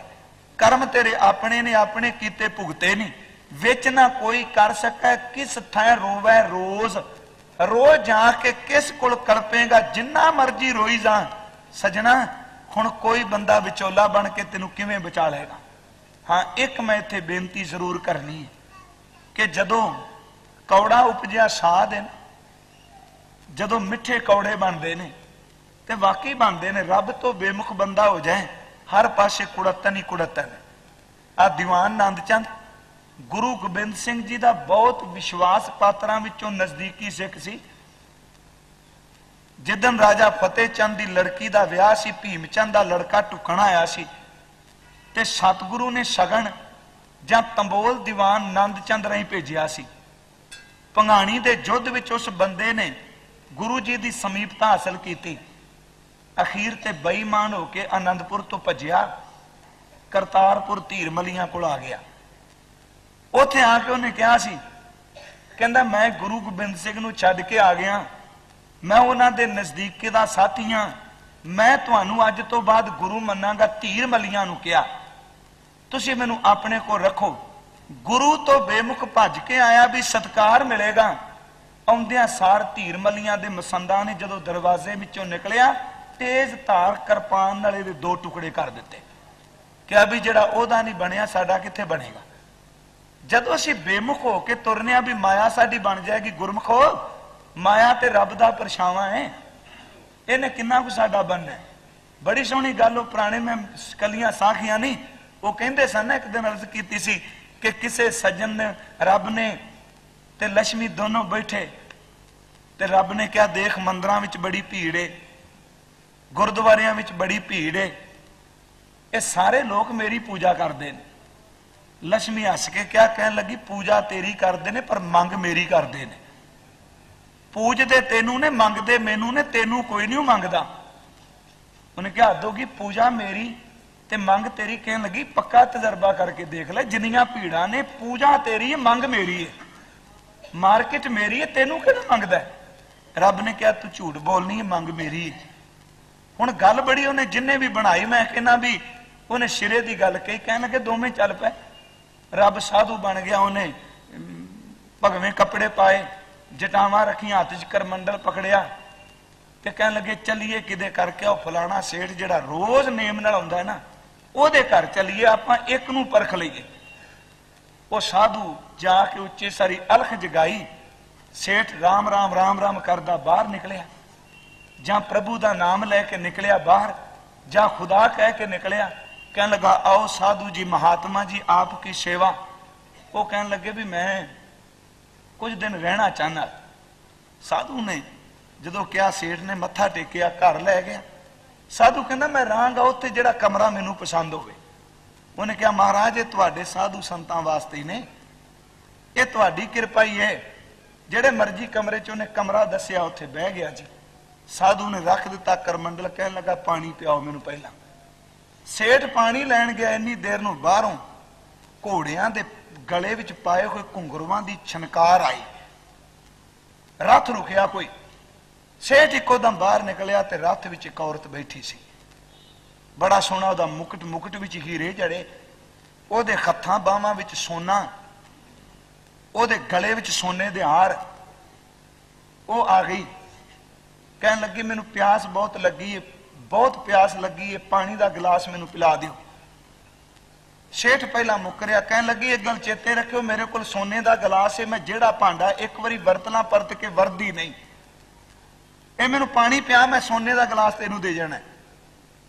हुण अंदर साधु पानी मंगदा पिया, उन्हें कहा भी आ साधु तां घर बैठा, कोई गल नहीं, फिर पानी दे देंगे, कुछ नहीं बिगड़ चला, उहदा सोने का गिलास ना जाए। उन्हें उसे गिलास भरिया, उस औरत नूं पियाया, पानी पीता, उन्हें विपरा मारिया चुक के। सेठ ने उत्तों तो क्या कहने लगे, महाराज देवी जी ये तुहाडा गिलास है। कहने लगी मेरे को इन्ना कुछ सोना है, मैं जिहड़ा एक बारी भांडा वरतना परत के वरदी नहीं, तू रख अपने कोल। उन्हें कहा पानी का गिलास पिया है ते सोने का गिलास मिल गया, हाथ जोड़ के कहंदा तुसीं कोई दिन मेरे घर नहीं रहोगे? वो कहेंगी जो मैं रह जाऊंगी, मैनू कोई नहीं, मैं तो रहन बसेरा करना है, तेरे घर रह जाऊंगी। मन ने कहा भी रोटी भी खाएगी, ਤੇ ਰੋਟੀ ਵੀ ਜਿੰਨੀਆਂ ਸਬਜ਼ੀਆਂ ਬਣਾਵਾਂਗੇ ਓਨੀਆਂ ਕੌਲੀਆਂ ਵੀ ਸੋਨੇ ਦੀਆਂ, ਦੁੱਧ ਵੀ ਦਿਆਂਗੇ, ਫਲਾਂ ਦਾ ਜੂਸ ਵੀ ਕੱਢਾਂਗੇ, ਚਿਮਚੇ ਵੀ ਕਈ ਰੱਖਾਂਗਾ, ਸਾਰਾ ਹੀ ਸੋਨਾ। ਤੇ ਕਦੀ ਬਦਾਮ ਦਿਆਂਗਾ, ਦਿਨ ਵਿੱਚ ਮੈਂ 5-5 7-7 ਵਾਰੀ ਇਹਨੂੰ ਭੋਜਨ ਛਕਾਵਾਂਗਾ ਤੇ ਕਿੰਨਾ ਸੋਨਾ ਹੋ ਜਾਏਗਾ। ਸੁਪਨਾ ਲਿਆ, ਕਹਿਣ ਲੱਗਾ ਮਹਾਰਾਜ ਦੇਵੀ ਜੀ ਚਲੋ ਤੁਸੀਂ ਮੇਰੇ ਘਰ ਰਵੋ। ਉਹ ਤੁਰ ਪਈ ਜੀ। ਉਹ ਜਦੋਂ ਗਈ, ਉਹਨੇ ਜਾਂਦਿਆਂ ਸਾਰ ਕਹਿਣ ਲੱਗੀ ਮੈਂ ਰਹਾਂਗੀ ਉੱਥੇ ਜਿੱਥੇ ਮੇਰਾ ਚਿੱਤ ਕਰੇ। ਸਾਧੂ ਕਰਮੰਡਲ ਲੈ ਕੇ ਜਿੱਥੇ ਬੈਠਾ ਸੀ, ਆਸਣ ਲਾਂਦਾ ਪਿਆ ਸੀ, ਉਨੀ ਦੇਰ ਨੂੰ ਦੇਵੀ ਜੀ ਜਾ ਪਹੁੰਚੇ ਲక్ష్ਮੀ ਜੀ। ਮਾਇਆ ਗਈ, ਕਹਿ ਲੱਗੀ ਮੈਂ ਇਸ ਕਮਰੇ ਵਿੱਚ ਰਹਿਣਾ। ਸੇਠ ਕਹਿੰਦਾ ਨਹੀਂ ਜੀ ਇਹ ਸਾਧੂ ਦਾ, ਤੁਸੀਂ ਹੋਰ ਕਮਰਾ ਲੈ ਲਓ। ਕਹਿਣ ਲੱਗੀ ਸੁਣ ਸੇਠਾ, ਮੇਰੇ ਕੋਲ ਵਕਤ ਨਹੀਂ, ਮੈਂ ਅੱਗੇ ਘਰ ਜਾ ਕੇ ਰਹਿ ਜਾਵਾਂਗੀ, ਮੈਂ ਤੇਰੇ ਨਾਲ ਦੇ ਗਵਾਂਢੀਆਂ ਰਾਤ ਰਹਿਣਾਂਗੀ, ਮੈਂ ਰਹਿਣਾ ਇਸ ਚ ਹੋਰ ਕਿਸੇ ਚ ਨਹੀਂ। ਉਹਨੇ ਸੋਚਿਆ ਗਵਾਂਢੀ ਅਮੀਰ ਹੋ ਗਿਆ, ਮੈਂ ਤੇ ਮਰ ਗਿਆ। ਉਹ ਜਾ ਕਹਿੰਦਾ ਬਾਬਾ ਜੀ ਤੁਸੀਂ ਬਾਹਰ ਨਿਕਲੋ, ਇੱਥੇ ਦੇਵੀ ਜੀ ਨੇ ਨਿਵਾਸ ਕਰਨਾ। ਉਹ ਸਾਧੂ ਕਹਿੰਦਾ ਮੈਂ ਤੈਨੂੰ ਪਹਿਲਾਂ ਕਿਹਾ ਸੀ। ਕਹਿਣ ਲੱਗਾ ਨਹੀਂ ਹੁਣ ਇਹ ਜਿੱਦ ਕਰਦੇ ਨੇ। ਪਹਿਲਾਂ ਨਿਮਰਤਾ 'ਚ ਬੋਲਿਆ ਸਾਧੂ, ਕਹਿੰਦਾ ਮੈਂ ਨਹੀਂ। ਉਹਨੇ ਪਕੜਿਆ ਸਾਧੂ ਦਾ ਕਰਮੰਡਲ ਆਸਨ ਚੁੱਕ ਕੇ ਬਾਹਰ ਮਾਰਿਆ, ਕਹਿੰਦਾ ਚੱਲ ਜਿੱਥੇ ਮਰਜ਼ੀ ਰਹੋ, ਇੱਥੇ ਦੇਵੀ ਜੀ ਰਹਿਣਗੇ। ਜਦੋਂ ਸਾਧੂ ਬਾਹਰ ਨਿਕਲਿਆ, ਦੇਵੀ ਹੱਸੀ, ਕਹਿਣ ਲੱਗੀ ਦੇਖ ਪਰਮਾਤਮਾ, ਇਹ ਪੂਜਾ ਤੇਰੀ ਕਰਦੇ ਨੇ ਪਰ ਮੰਗ ਮੇਰੀ ਰੱਖਦੇ ਨੇ। ਇਹ ਉੱਤੋਂ ਉੱਤੋਂ ਤੈਨੂੰ ਪੂਜਦੇ ਨੇ। ਉਹ ਪੁੱਛਦਾ ਮਾਜਨਾ ਕੀ ਹੈ? ਹੱਸ ਕੇ ਕਹਿਣ ਲੱਗੀ ਸਿਰ ਮੈਂ ਅਰਜ਼ ਕੀਤੀ, ਸਮਝਾਉਣ ਵਾਲੇ ਦਾ ਤਰੀਕਾ ਸੀ। ਕਹਿਣ ਲੱਗੀ ਜਿਹਨੂੰ ਧੱਕੇ ਮਾਰ ਲੱਗਾ ਮੈਂ ਇਹਦਾ ਛਾਇਆ ਵਾਂ, ਜਿੱਧਰ ਇਹਨੇ ਜਾਣਾ ਮੈਂ ਉਧਰ ਜਾਣਾ। ਬਸ ਮੈਂ ਤਾਂ ਸਿਰਫ ਇੰਨੀ ਗੱਲ ਚਾਹੁੰਦੀ ਸਾਂ, ਧਰਮ ਸਥਾਨਾਂ ਤੇ ਭੀੜ ਰੱਬ ਦੇ ਨਾਂ ਤੇ ਵੀ ਪਰ ਮੰਗ ਮੇਰੀ ਕਰਦੇ ਨੇ, ਇਹਦੇ ਵਿੱਚ ਝੂਠ ਨਹੀਂ। ਹਜ਼ੂਰ ਕਿਰਪਾਲੂ ਜੀ ਕਹਿੰਦੇ ਨੇ ਪਿਆਰਿਓ, ਜਦੋਂ ਬੰਦਾ ਕੋਈ ਆਪਣੇ ਅੰਦਰੋਂ ਟੁੱਟ ਜਾਏ, ਹੁਣ ਉਹ ਦੀਵਾਨ ਨੰਦ ਚੰਦ ਵਰਗਾ ਬੰਦਾ ਥੋੜੀ ਜਿਹੀ ਮਾਇਆ ਪਿੱਛੇ ਜਦੋਂ ਟੁੱਟਿਆ, ਅਗਲਿਆਂ ਨੇ ਚਟਕਾ ਕੇ ਰੱਖ ਦਿੱਤਾ, ਖਤਮ ਕਰ ਦਿੱਤਾ। ਸਤਿਗੁਰੂ ਕਹਿੰਦੇ ਨੇ ਕਿ ਅੰਦਰੋਂ ਜਨਮਾਂ ਜਨਮਾਂ ਦੇ ਵਿਛੋੜੇ ਪੈ ਜਾਂਦੇ ਨੇ ਜਦੋਂ ਰੱਬ ਨੂੰ ਭੁੱਲ ਜਾਏ। ਵੇਮੁਖ ਹੋਏ ਰਾਮ ਤੇ ਲਗਨ ਜਨਮ ਵਿਜੋਗ, ਪਿਆਰਿਓ ਖਿਨਮੈ ਕੌੜੇ ਹੋ ਗਏ ਜਿਤੜੇ ਮਾਇਆ ਭੋਗ। ਜਦੋਂ ਰੱਬ ਭੁੱਲ ਗਿਆ, ਉਹ ਮਾਇਆ ਦਾ ਭੋਗ ਨਾਲ ਚੱਲਣਾ। ਸਾਈਂ ਭੁੱਲ ਗਿਆ, ਅੰਦਰ ਸਾਈਂ ਦੀ ਯਾਦ ਨੇ ਰੁੱਖਾਂਪਨ ਆ ਗਿਆ। ਕਹਿਣ ਲੱਗੇ ਹੁਣ ਕੋਈ ਵਿਚੋਲਾ ਨਹੀਂ, ਵਿੱਚ ਨਾ ਕੋਈ ਕਰ ਸਕੈ, ਕਿਸ ਥਾਂ ਰੋਵੈ ਰੋਜ਼, ਕੀਤਾ ਕਿਛੂ ਨਾ ਹੋਵੇ ਲਿਖਿਆ, ਤੁਰ ਸੰਜੋਗ ਤੇਰਾ ਕੀਤਾ ਹੋਇਆ ਕੁਝ ਨਹੀਂ ਹੋਣਾ। ਜੋ ਧੁਰ ਸੰਜੋਗ ਲਿਖ ਦਿੱਤਾ ਉਹਨੂੰ ਭੋਗ। ਹਜ਼ੂਰ ਨੇ ਫਿਰ ਅੱਗੇ ਬਚਨ ਕੀਤੇ, ਕਹਿਣ ਲੱਗੇ ਕਿ ਵੱਡ ਭਾਗੀ ਮੇਰਾ ਪ੍ਰਭ ਮਿਲੇ, ਜੇ ਵੱਡਿਆਂ ਭਾਗਾਂ ਨਾਲ ਮੇਰਾ ਸਾਈਂ ਮਿਲ ਜਾਏ ਤਾਂ ਉਤਰਹਿ ਸਭ ਵਿਯੋਗ। ਰੱਬ ਮਿਲ ਜਾਏ। ਦੇਖੋ ਮੈਂ ਅਰਜ਼ ਆਰੰਭ ਵਿੱਚ ਕੀਤੀ, ਸੰਚਿਤ ਕਰਮਾਂ ਕਰਕੇ ਪਰਾਲਬਧ ਕਰਮ ਮਿਲਦੇ ਪਏ ਨੇ। ਜੇ ਕਿਤੇ ਰੱਬ ਮਿਹਰ ਕੀਤੀ, ਕਿਤੇ ਤੇਰਾ ਪੂਰਬਲਾ ਕਰਮ ਕਿਤੇ ਕੋਈ ਚੰਗਾ ਹੈ, ਤੂੰ ਰੋਜ਼ ਸੰਗਤ ਵਿੱਚ ਆ ਗਿਆ, ਸੱਚ ਜਾਣੀ ਜੇ ਮਾੜੇ ਕਰਮ ਪਹਿਲੇ ਨੇ ਨਾ, ਤੇਰੇ ਅੱਜ ਦੇ ਕਰਮ ਮਾੜੇ ਕਰਮਾਂ ਨੂੰ ਚੰਗਿਆਂ ਵੀ ਤਬਦੀਲ ਕਰ ਸਕਦੇ ਨੇ। ਹੁਣ ਇੱਥੇ ਬੜੇ ਸਵਾਲ ਉੱਠਦੇ ਨੇ, ਕਿਵੇਂ ਹੋ ਸਕਦਾ ਹੈ? ਕਾਜੀ ਸਲਾਰਦੀਨ ਨੇ ਹੀ ਪੁੱਛਿਆ ਸੀ ਕਿ ਇੰਨੇ ਲੋਕ ਤੁਹਾਨੂੰ ਮੱਥੇ ਟੇਕਦੇ ਨੇ, ਮੱਥੇ ਟੇਕਣ ਦਾ ਮਤਲਬ ਕੀ ਹੈ? ਕਲਗੀ ਵਾਲੇ ਨੇ ਮੋਹਰ ਪਕੜਾ ਕੇ ਕਿਹਾ ਸੀ ਮੋਹਰਾਂ ਦੇ ਅੱਖਰ ਪੁੱਠੇ ਹੁੰਦੇ ਨੇ ਤੇ ਜਦੋਂ ਝੁਕ ਜਾਣ ਮੋਹਰ ਦੇ ਅੱਖਰ ਸਿੱਧੇ ਹੋ ਜਾਂਦੇ ਨੇ। ਪੂਰਬਲੇ ਕਰਮ ਤਾਂ ਪੁੱਠੇ ਨੇ, ਪਰ ਜੇ ਕਿਤੇ ਇੱਕ ਅੱਧਾ ਕਰਮ ਚੰਗਾ ਹੋਵੇ ਤੇ ਗੁਰੂ ਦੇ ਚਰਨਾਂ ਵਿੱਚ ਝੁਕਣ ਲੱਗ ਪਵੇ ਤੇ ਪੁੱਠੇ ਵੀ ਸਿੱਧੇ ਹੋ ਜਾਂਦੇ ਹੁੰਦੇ ਨੇ। ਮੈਂ ਬਾਣੀ ਵਿੱਚੋਂ ਇੱਕ ਪ੍ਰਮਾਣ ਦੇਣਾ ਚਾਹਨਾ। ਦੇਖੋ ਤੁਸੀਂ ਕਹੋਗੇ ਵੀ ਆਪਣੀ ਗੱਲ ਨੂੰ ਆਪ ਕੱਟ ਕਰੀ ਗਏ, ਪਹਿਲਾਂ ਕਹੀ ਗਏ ਵੀ ਕਰਮ ਭੋਗਣੇ ਪੈਣੇ ਨੇ। ਮੈਂ ਅਰਜ਼ ਕੀਤੀ ਇੱਕ ਮਾਰਗ ਹੈ, ਇੱਕ ਚੁਆਇਸ ਹੈ, ਜੇ ਬੰਦਾ ਬਚ ਜਾਏ ਤੇ। ਹਜ਼ੂਰ ਦਾ ਇੱਕ ਸ਼ਬਦ ਹੁੰਦਾ ਹੈ, ਆਪੇ ਕੁਦਰਤ ਸਾਜ ਕੇ ਆਪੇ ਕਰੇ ਵਿਚਾਰ। ਉਹਨੇ ਬਣਾਇਆ ਤੇ ਵਿਚਾਰ ਵੀ ਆਪੇ ਕਰਦਾ ਹੈ। ਉਹ ਵਿਚਾਰਦਾ ਹੈ ਨਾ, ਚੰਗਿਆਈਆਂ ਬੁਰਿਆਈਆਂ ਵਾਚੈ ਧਰਮ ਹਦੂਰ। ਕਹਿਣ ਲੱਗੇ ਆਪੇ ਕੁਦਰਤ ਸਾਜ ਕੇ ਆਪੇ ਕਰੇ ਵਿਚਾਰ, ਇੱਕ ਖੋਟੇ ਇੱਕ ਖਰੇ। ਇੱਥੇ ਇੱਕ ਦਾ ਅਰਥ ਕਈ, ਇੱਕ ਦਾ ਅਰਥ ਇੱਕ ਵਚਨ ਨਹੀਂ, ਕਈ ਖੋਟੇ ਤੇ ਕਈ ਖਰੇ ਨੇ। ਇੱਕ ਖੋਟੇ ਇੱਕ ਖਰੇ ਆਪੇ ਪਰਖਣਹਾਰ, ਖਰੇ ਖਜ਼ਾਨੇ ਪਾਈਆਂ ਖੋਟੇ ਸੱਟੀਆਂ ਬਾਰ-ਬਾਰ। ਉਹਨਾਂ ਦੇ ਕਰਮ ਮਾੜੇ ਨਾ, ਖੋਟੇ ਸੱਚੀ ਦਰਗਾਹ ਸੁੱਟੀਆਂ, ਕਿਸ ਆਗਾ ਕਰੇ ਪੁਕਾਰ। ਖੋਟਿਆਂ ਨੂੰ ਸੱਚੀ ਦਰਗਾਹ ਵਿੱਚੋਂ ਵੀ ਸੜ ਦਿੱਤਾ, ਕਰਮ ਮਾੜੇ ਨੇ, ਖੋਟੇ ਨੇ, ਉਹਨਾਂ ਨੂੰ ਥਾਂ ਕੋਈ ਨਹੀਂ, ਕਿਸ ਆਗਾ ਕਰੇ ਪੁਕਾਰ। ਤੇ ਬਾਬਾ ਜੀ ਨੇ ਕਿਹਾ ਸਤਿਗੁਰ ਪਿੱਛੇ ਭੱਜ ਪਵੇਂ, ਇਹ ਹਾਂ ਕਰਨੀ ਸਾਰ। ਹੁਣ ਤੱਕਿਓ ਗੁਰੂ ਕਿਹੜੇ ਕਿਹੜੇ ਕਰਮ ਕਰ ਲੈਂਦਾ। ਮੈਂ ਅਰਜ਼ ਜਿਹੜੀ ਕਰ ਲੱਗਾ, ਬਾਬੇ ਨਾਨਕ ਦੇ ਸਿੱਖੋ, ਸਭ ਤੇ ਵੱਡਾ ਜੇ ਗੁਰੂ ਨਾਨਕ। ਜੇ ਸ਼ਰਧਾ ਭਾਵਨਾ ਨਾਲ ਆਪਣੇ ਸਾਈਂ ਨੂੰ ਕਰੋੜਾਂ ਬ੍ਰਹਿਮੰਡਾਂ ਦਾ ਮਾਲਕ ਸਮਝਦੇ ਹੋ ਤੇ ਸੱਚ ਜਾਣਿਓ ਸਾਡੇ ਮਾੜੇ ਕਰਮਾਂ ਨੂੰ ਸਾੜ ਕੇ ਸਾਨੂੰ ਰੂਹਾਨੀਅਤ ਦੀ ਦਾਤ ਦੇਣਗੇ। ਜਿਹੜੀ ਮੈਂ ਬੇਨਤੀ ਕਰਨੀ ਚਾਹਨਾ, ਸਾਹਿਬ ਕਿਰਪਾਲੂ ਅੰਮ੍ਰਿਤ ਭਰਪੂਰ ਬਚਨ ਵਿੱਚ ਕਹਿੰਦੇ ਨੇ, ਖੋਟੇ ਨੂੰ ਸੱਚੀ ਦਰਗਾਹ ਵਿੱਚ ਵੀ ਥਾਂ ਨਾ ਮਿਲੀ। ਹੁਣ ਉਹ ਜਾਏ ਕਿੱਥੇ? ਖੋਟੇ ਸੱਚੀ ਦਰਗਾਹ ਸੁਟੀਆਂ, ਕਿਸ ਆਗਾ ਕਰੇ ਪੁਕਾਰ। ਕਹਿਣ ਲੱਗੇ ਸਤਿਗੁਰ ਪਿੱਛੇ ਭੱਜ ਪਵੇਂ, ਇਹ ਹਾਂ ਕਰਨੀ ਸਾਰ। ਹੈ ਤਾਂ ਖੋਟਾ ਪਰ ਸਤਿਗੁਰ ਖੋਟਿਓ ਖਰੇ ਕਰੇ ਸ਼ਬਦ ਸਵਾਰਨ। ਹਾਂ, ਗੁਰੂ ਖੋਟੇ ਕਰਮਾਂ ਤੋਂ ਖਰੇ ਬਣਾ ਦਿੰਦੇ ਨੇ। ਤਾਂ ਹੀ ਗੁਰੂ ਅਰਜਨ ਸਾਹਿਬ ਨੇ ਕਿਹਾ ਸੀ, ਕਰਮ ਤਾਂ ਆਪਣੇ ਵਿਛੋੜੇ ਵਾਲੇ ਸਨ, ਪਰ ਜੈਸਾ ਸਤਿਗੁਰ ਸੁਣੀਦਾ ਤੈਸੋ ਹੀ ਮੈਂ ਢੀਠ। ਵਿਛੜਿਆ ਮੇਲਾ ਪ੍ਰਭੂ ਖਰ ਦਰਗਹਿ ਕਾ ਬਸੀਠ। ਸਹਿ ਕਹਿਣ ਲੱਗੇ ਕਰਮ ਤਾਂ ਸਨ ਡੁੱਬਣ ਵਾਲੇ, ਪਰ ਦਾਤਾ ਜੀ के गुर के चरण जी का निस्तारा, समुद्र सागर जिन खिन में तारा। हजूर ने कहा बाकी किसी ने कुछ नहीं कर सकना, जे दाता मेहर करे मेरा रब तेनू मिल पे। गुरु दे राही ते विछोड़े दे दुख भुल जाणगे ते अखीर ते कहन लगे नानक को प्रभ राख ले। देखो शब्द कैसे चुने अखीर ते, हे मेरे परमात्मा मैनू तू रख ले। ते किवें कहन लगे नानक को प्रभ राख ले मेरे साहिब। अगली तो के बंदी मोच। हुण बंदी मोच पहली गल दी व्याख्या करेगा कि कतक कर्म कमावने, कर्म एक बंधन है, कर्म एक जेल है, पर जे साहिब तू त्रुट पवे ते तू बंदी छोड़ है। जे तू चाहे ते कर्मां दियां जंजीरां विच बंजियां होयां नूं भी छुड़ा के बाहर ले आउणा।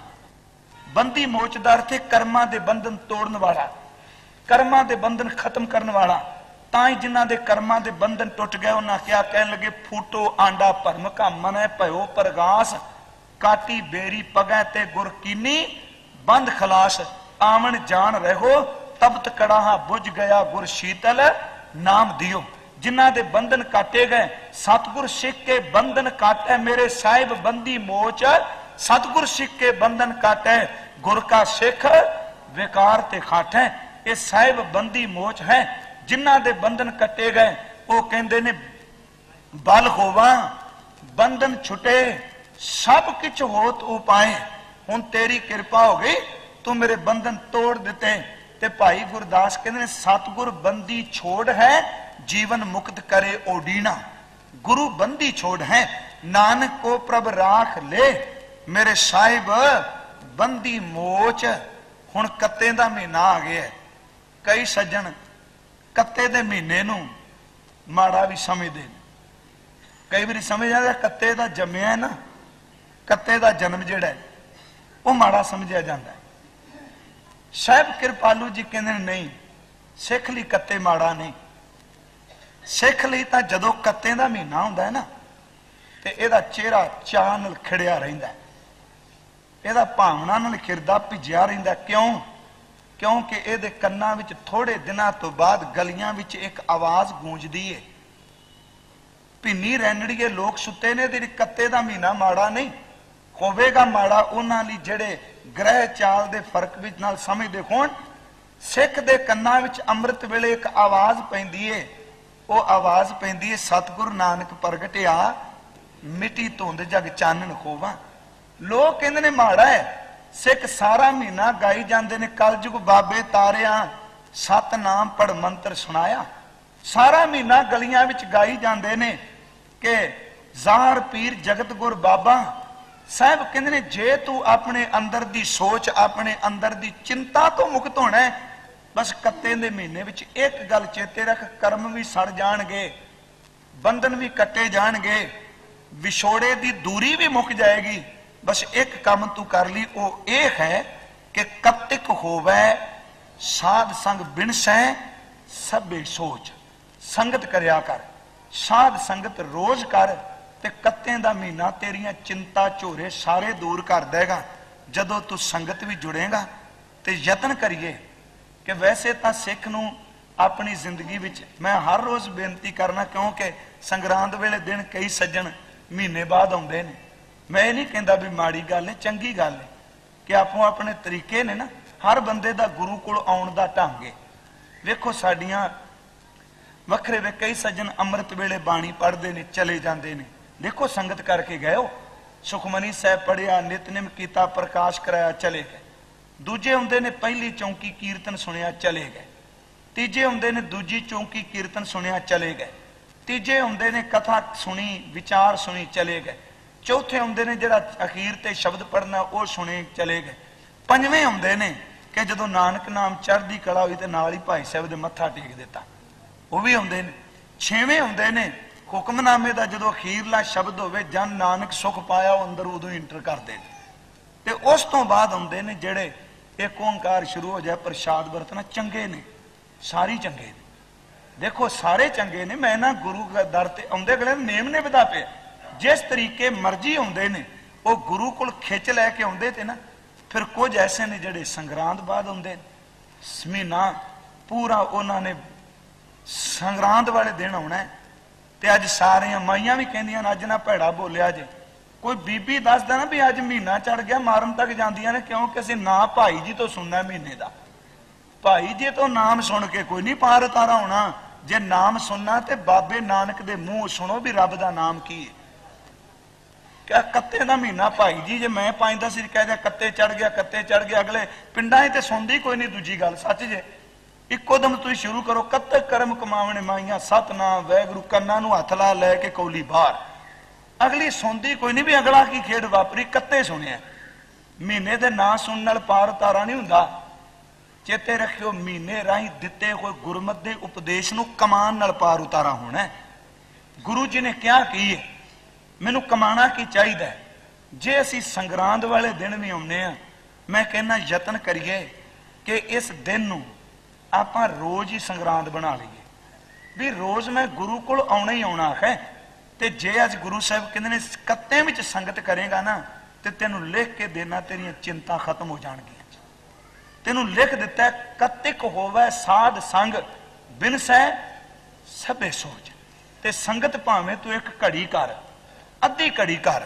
देखो मैं बेनती करना हुना कि भगतन छेती गोष्ठे, एक घड़ी, आधी घड़ी, आधी खूंते आदि। तुसीं कहोगे भी क्यों सारियां नूं कह दिता सारे चंगे ने, हुक्मनामा सुनने वाला भी चंगा, कथा वाला, कीर्तन वाला। मैं तां कहना वा कि सतगुरु दे प्यारे सिख भाई गुरदास ने इन्नी छोट दिती है, कहंदे ने बेड़ी सारी पानी विच डुबी। जदों बेड़ी ते चढ़ने, सारा बेड़ी दा थल्ला पानी विच डुब्बा है ना, उत्तों 2 उंगलां किनारा जिहड़ा पानी दे उत्ते रहिंदा है। बेड़ी उत्ते चढ़े होईए, नाल पानी नूं हत्थ लगदा रहिंदा है। हुण सारी बेड़ी पानी विच है, पर 2 उंगलां पानी तो बाहर है। रब मेहर करे भावें 2 उंगलां ही बाहर होवे, पार लाण दी समर्था ओहदे विच भी है। बंदिया तू सारा दिन 23 घंटे ते 23.5 घंटे, मान लो पौने 24 घंटे तू काम विच, मैं वो 15 मिनट ही किते 2 उंगल जिंदगी दी बेड़ी गृहस्थ दी बाहर कढ़ लई, ये भी पार करन दी समर्था रखदी है। इन्ना समय कढ़ लै। हुण रोटी खांदिया किन्ना कु देर लगदी है, मिनट सारे 10 लगदे ने, ते 10 मिनट दी खाधी रोटी 24 घंटे ताकत दे सकदी है। वो सज्जणा किसी बादशाह दे सामने एप्लीकेशन रख दियां, किसी मंत्री कोल एप्लीकेशन रख दियां किन्ना समा लगदा है, जांदियां सार ओहदे टेबल ते एप्लीकेशन रखी, जां किसी बादशाह नूं मत्था टेकदियां मिनट 1 लगदा है, 1 मिनट दे बदले जागीर मिल जांदी है। तू 8 पैरां विच, तू 60 घड़ियां विच, वो सज्जणा किते अद्धी घड़ी संगत विच आ जा, तेरा पार उतारा हो सकता है। भाई साहब ने कह लगे, जैसे बोझ भरी नाव अंगरी दवै बार खवै, पार पर पूर सब कुशल बिहात है।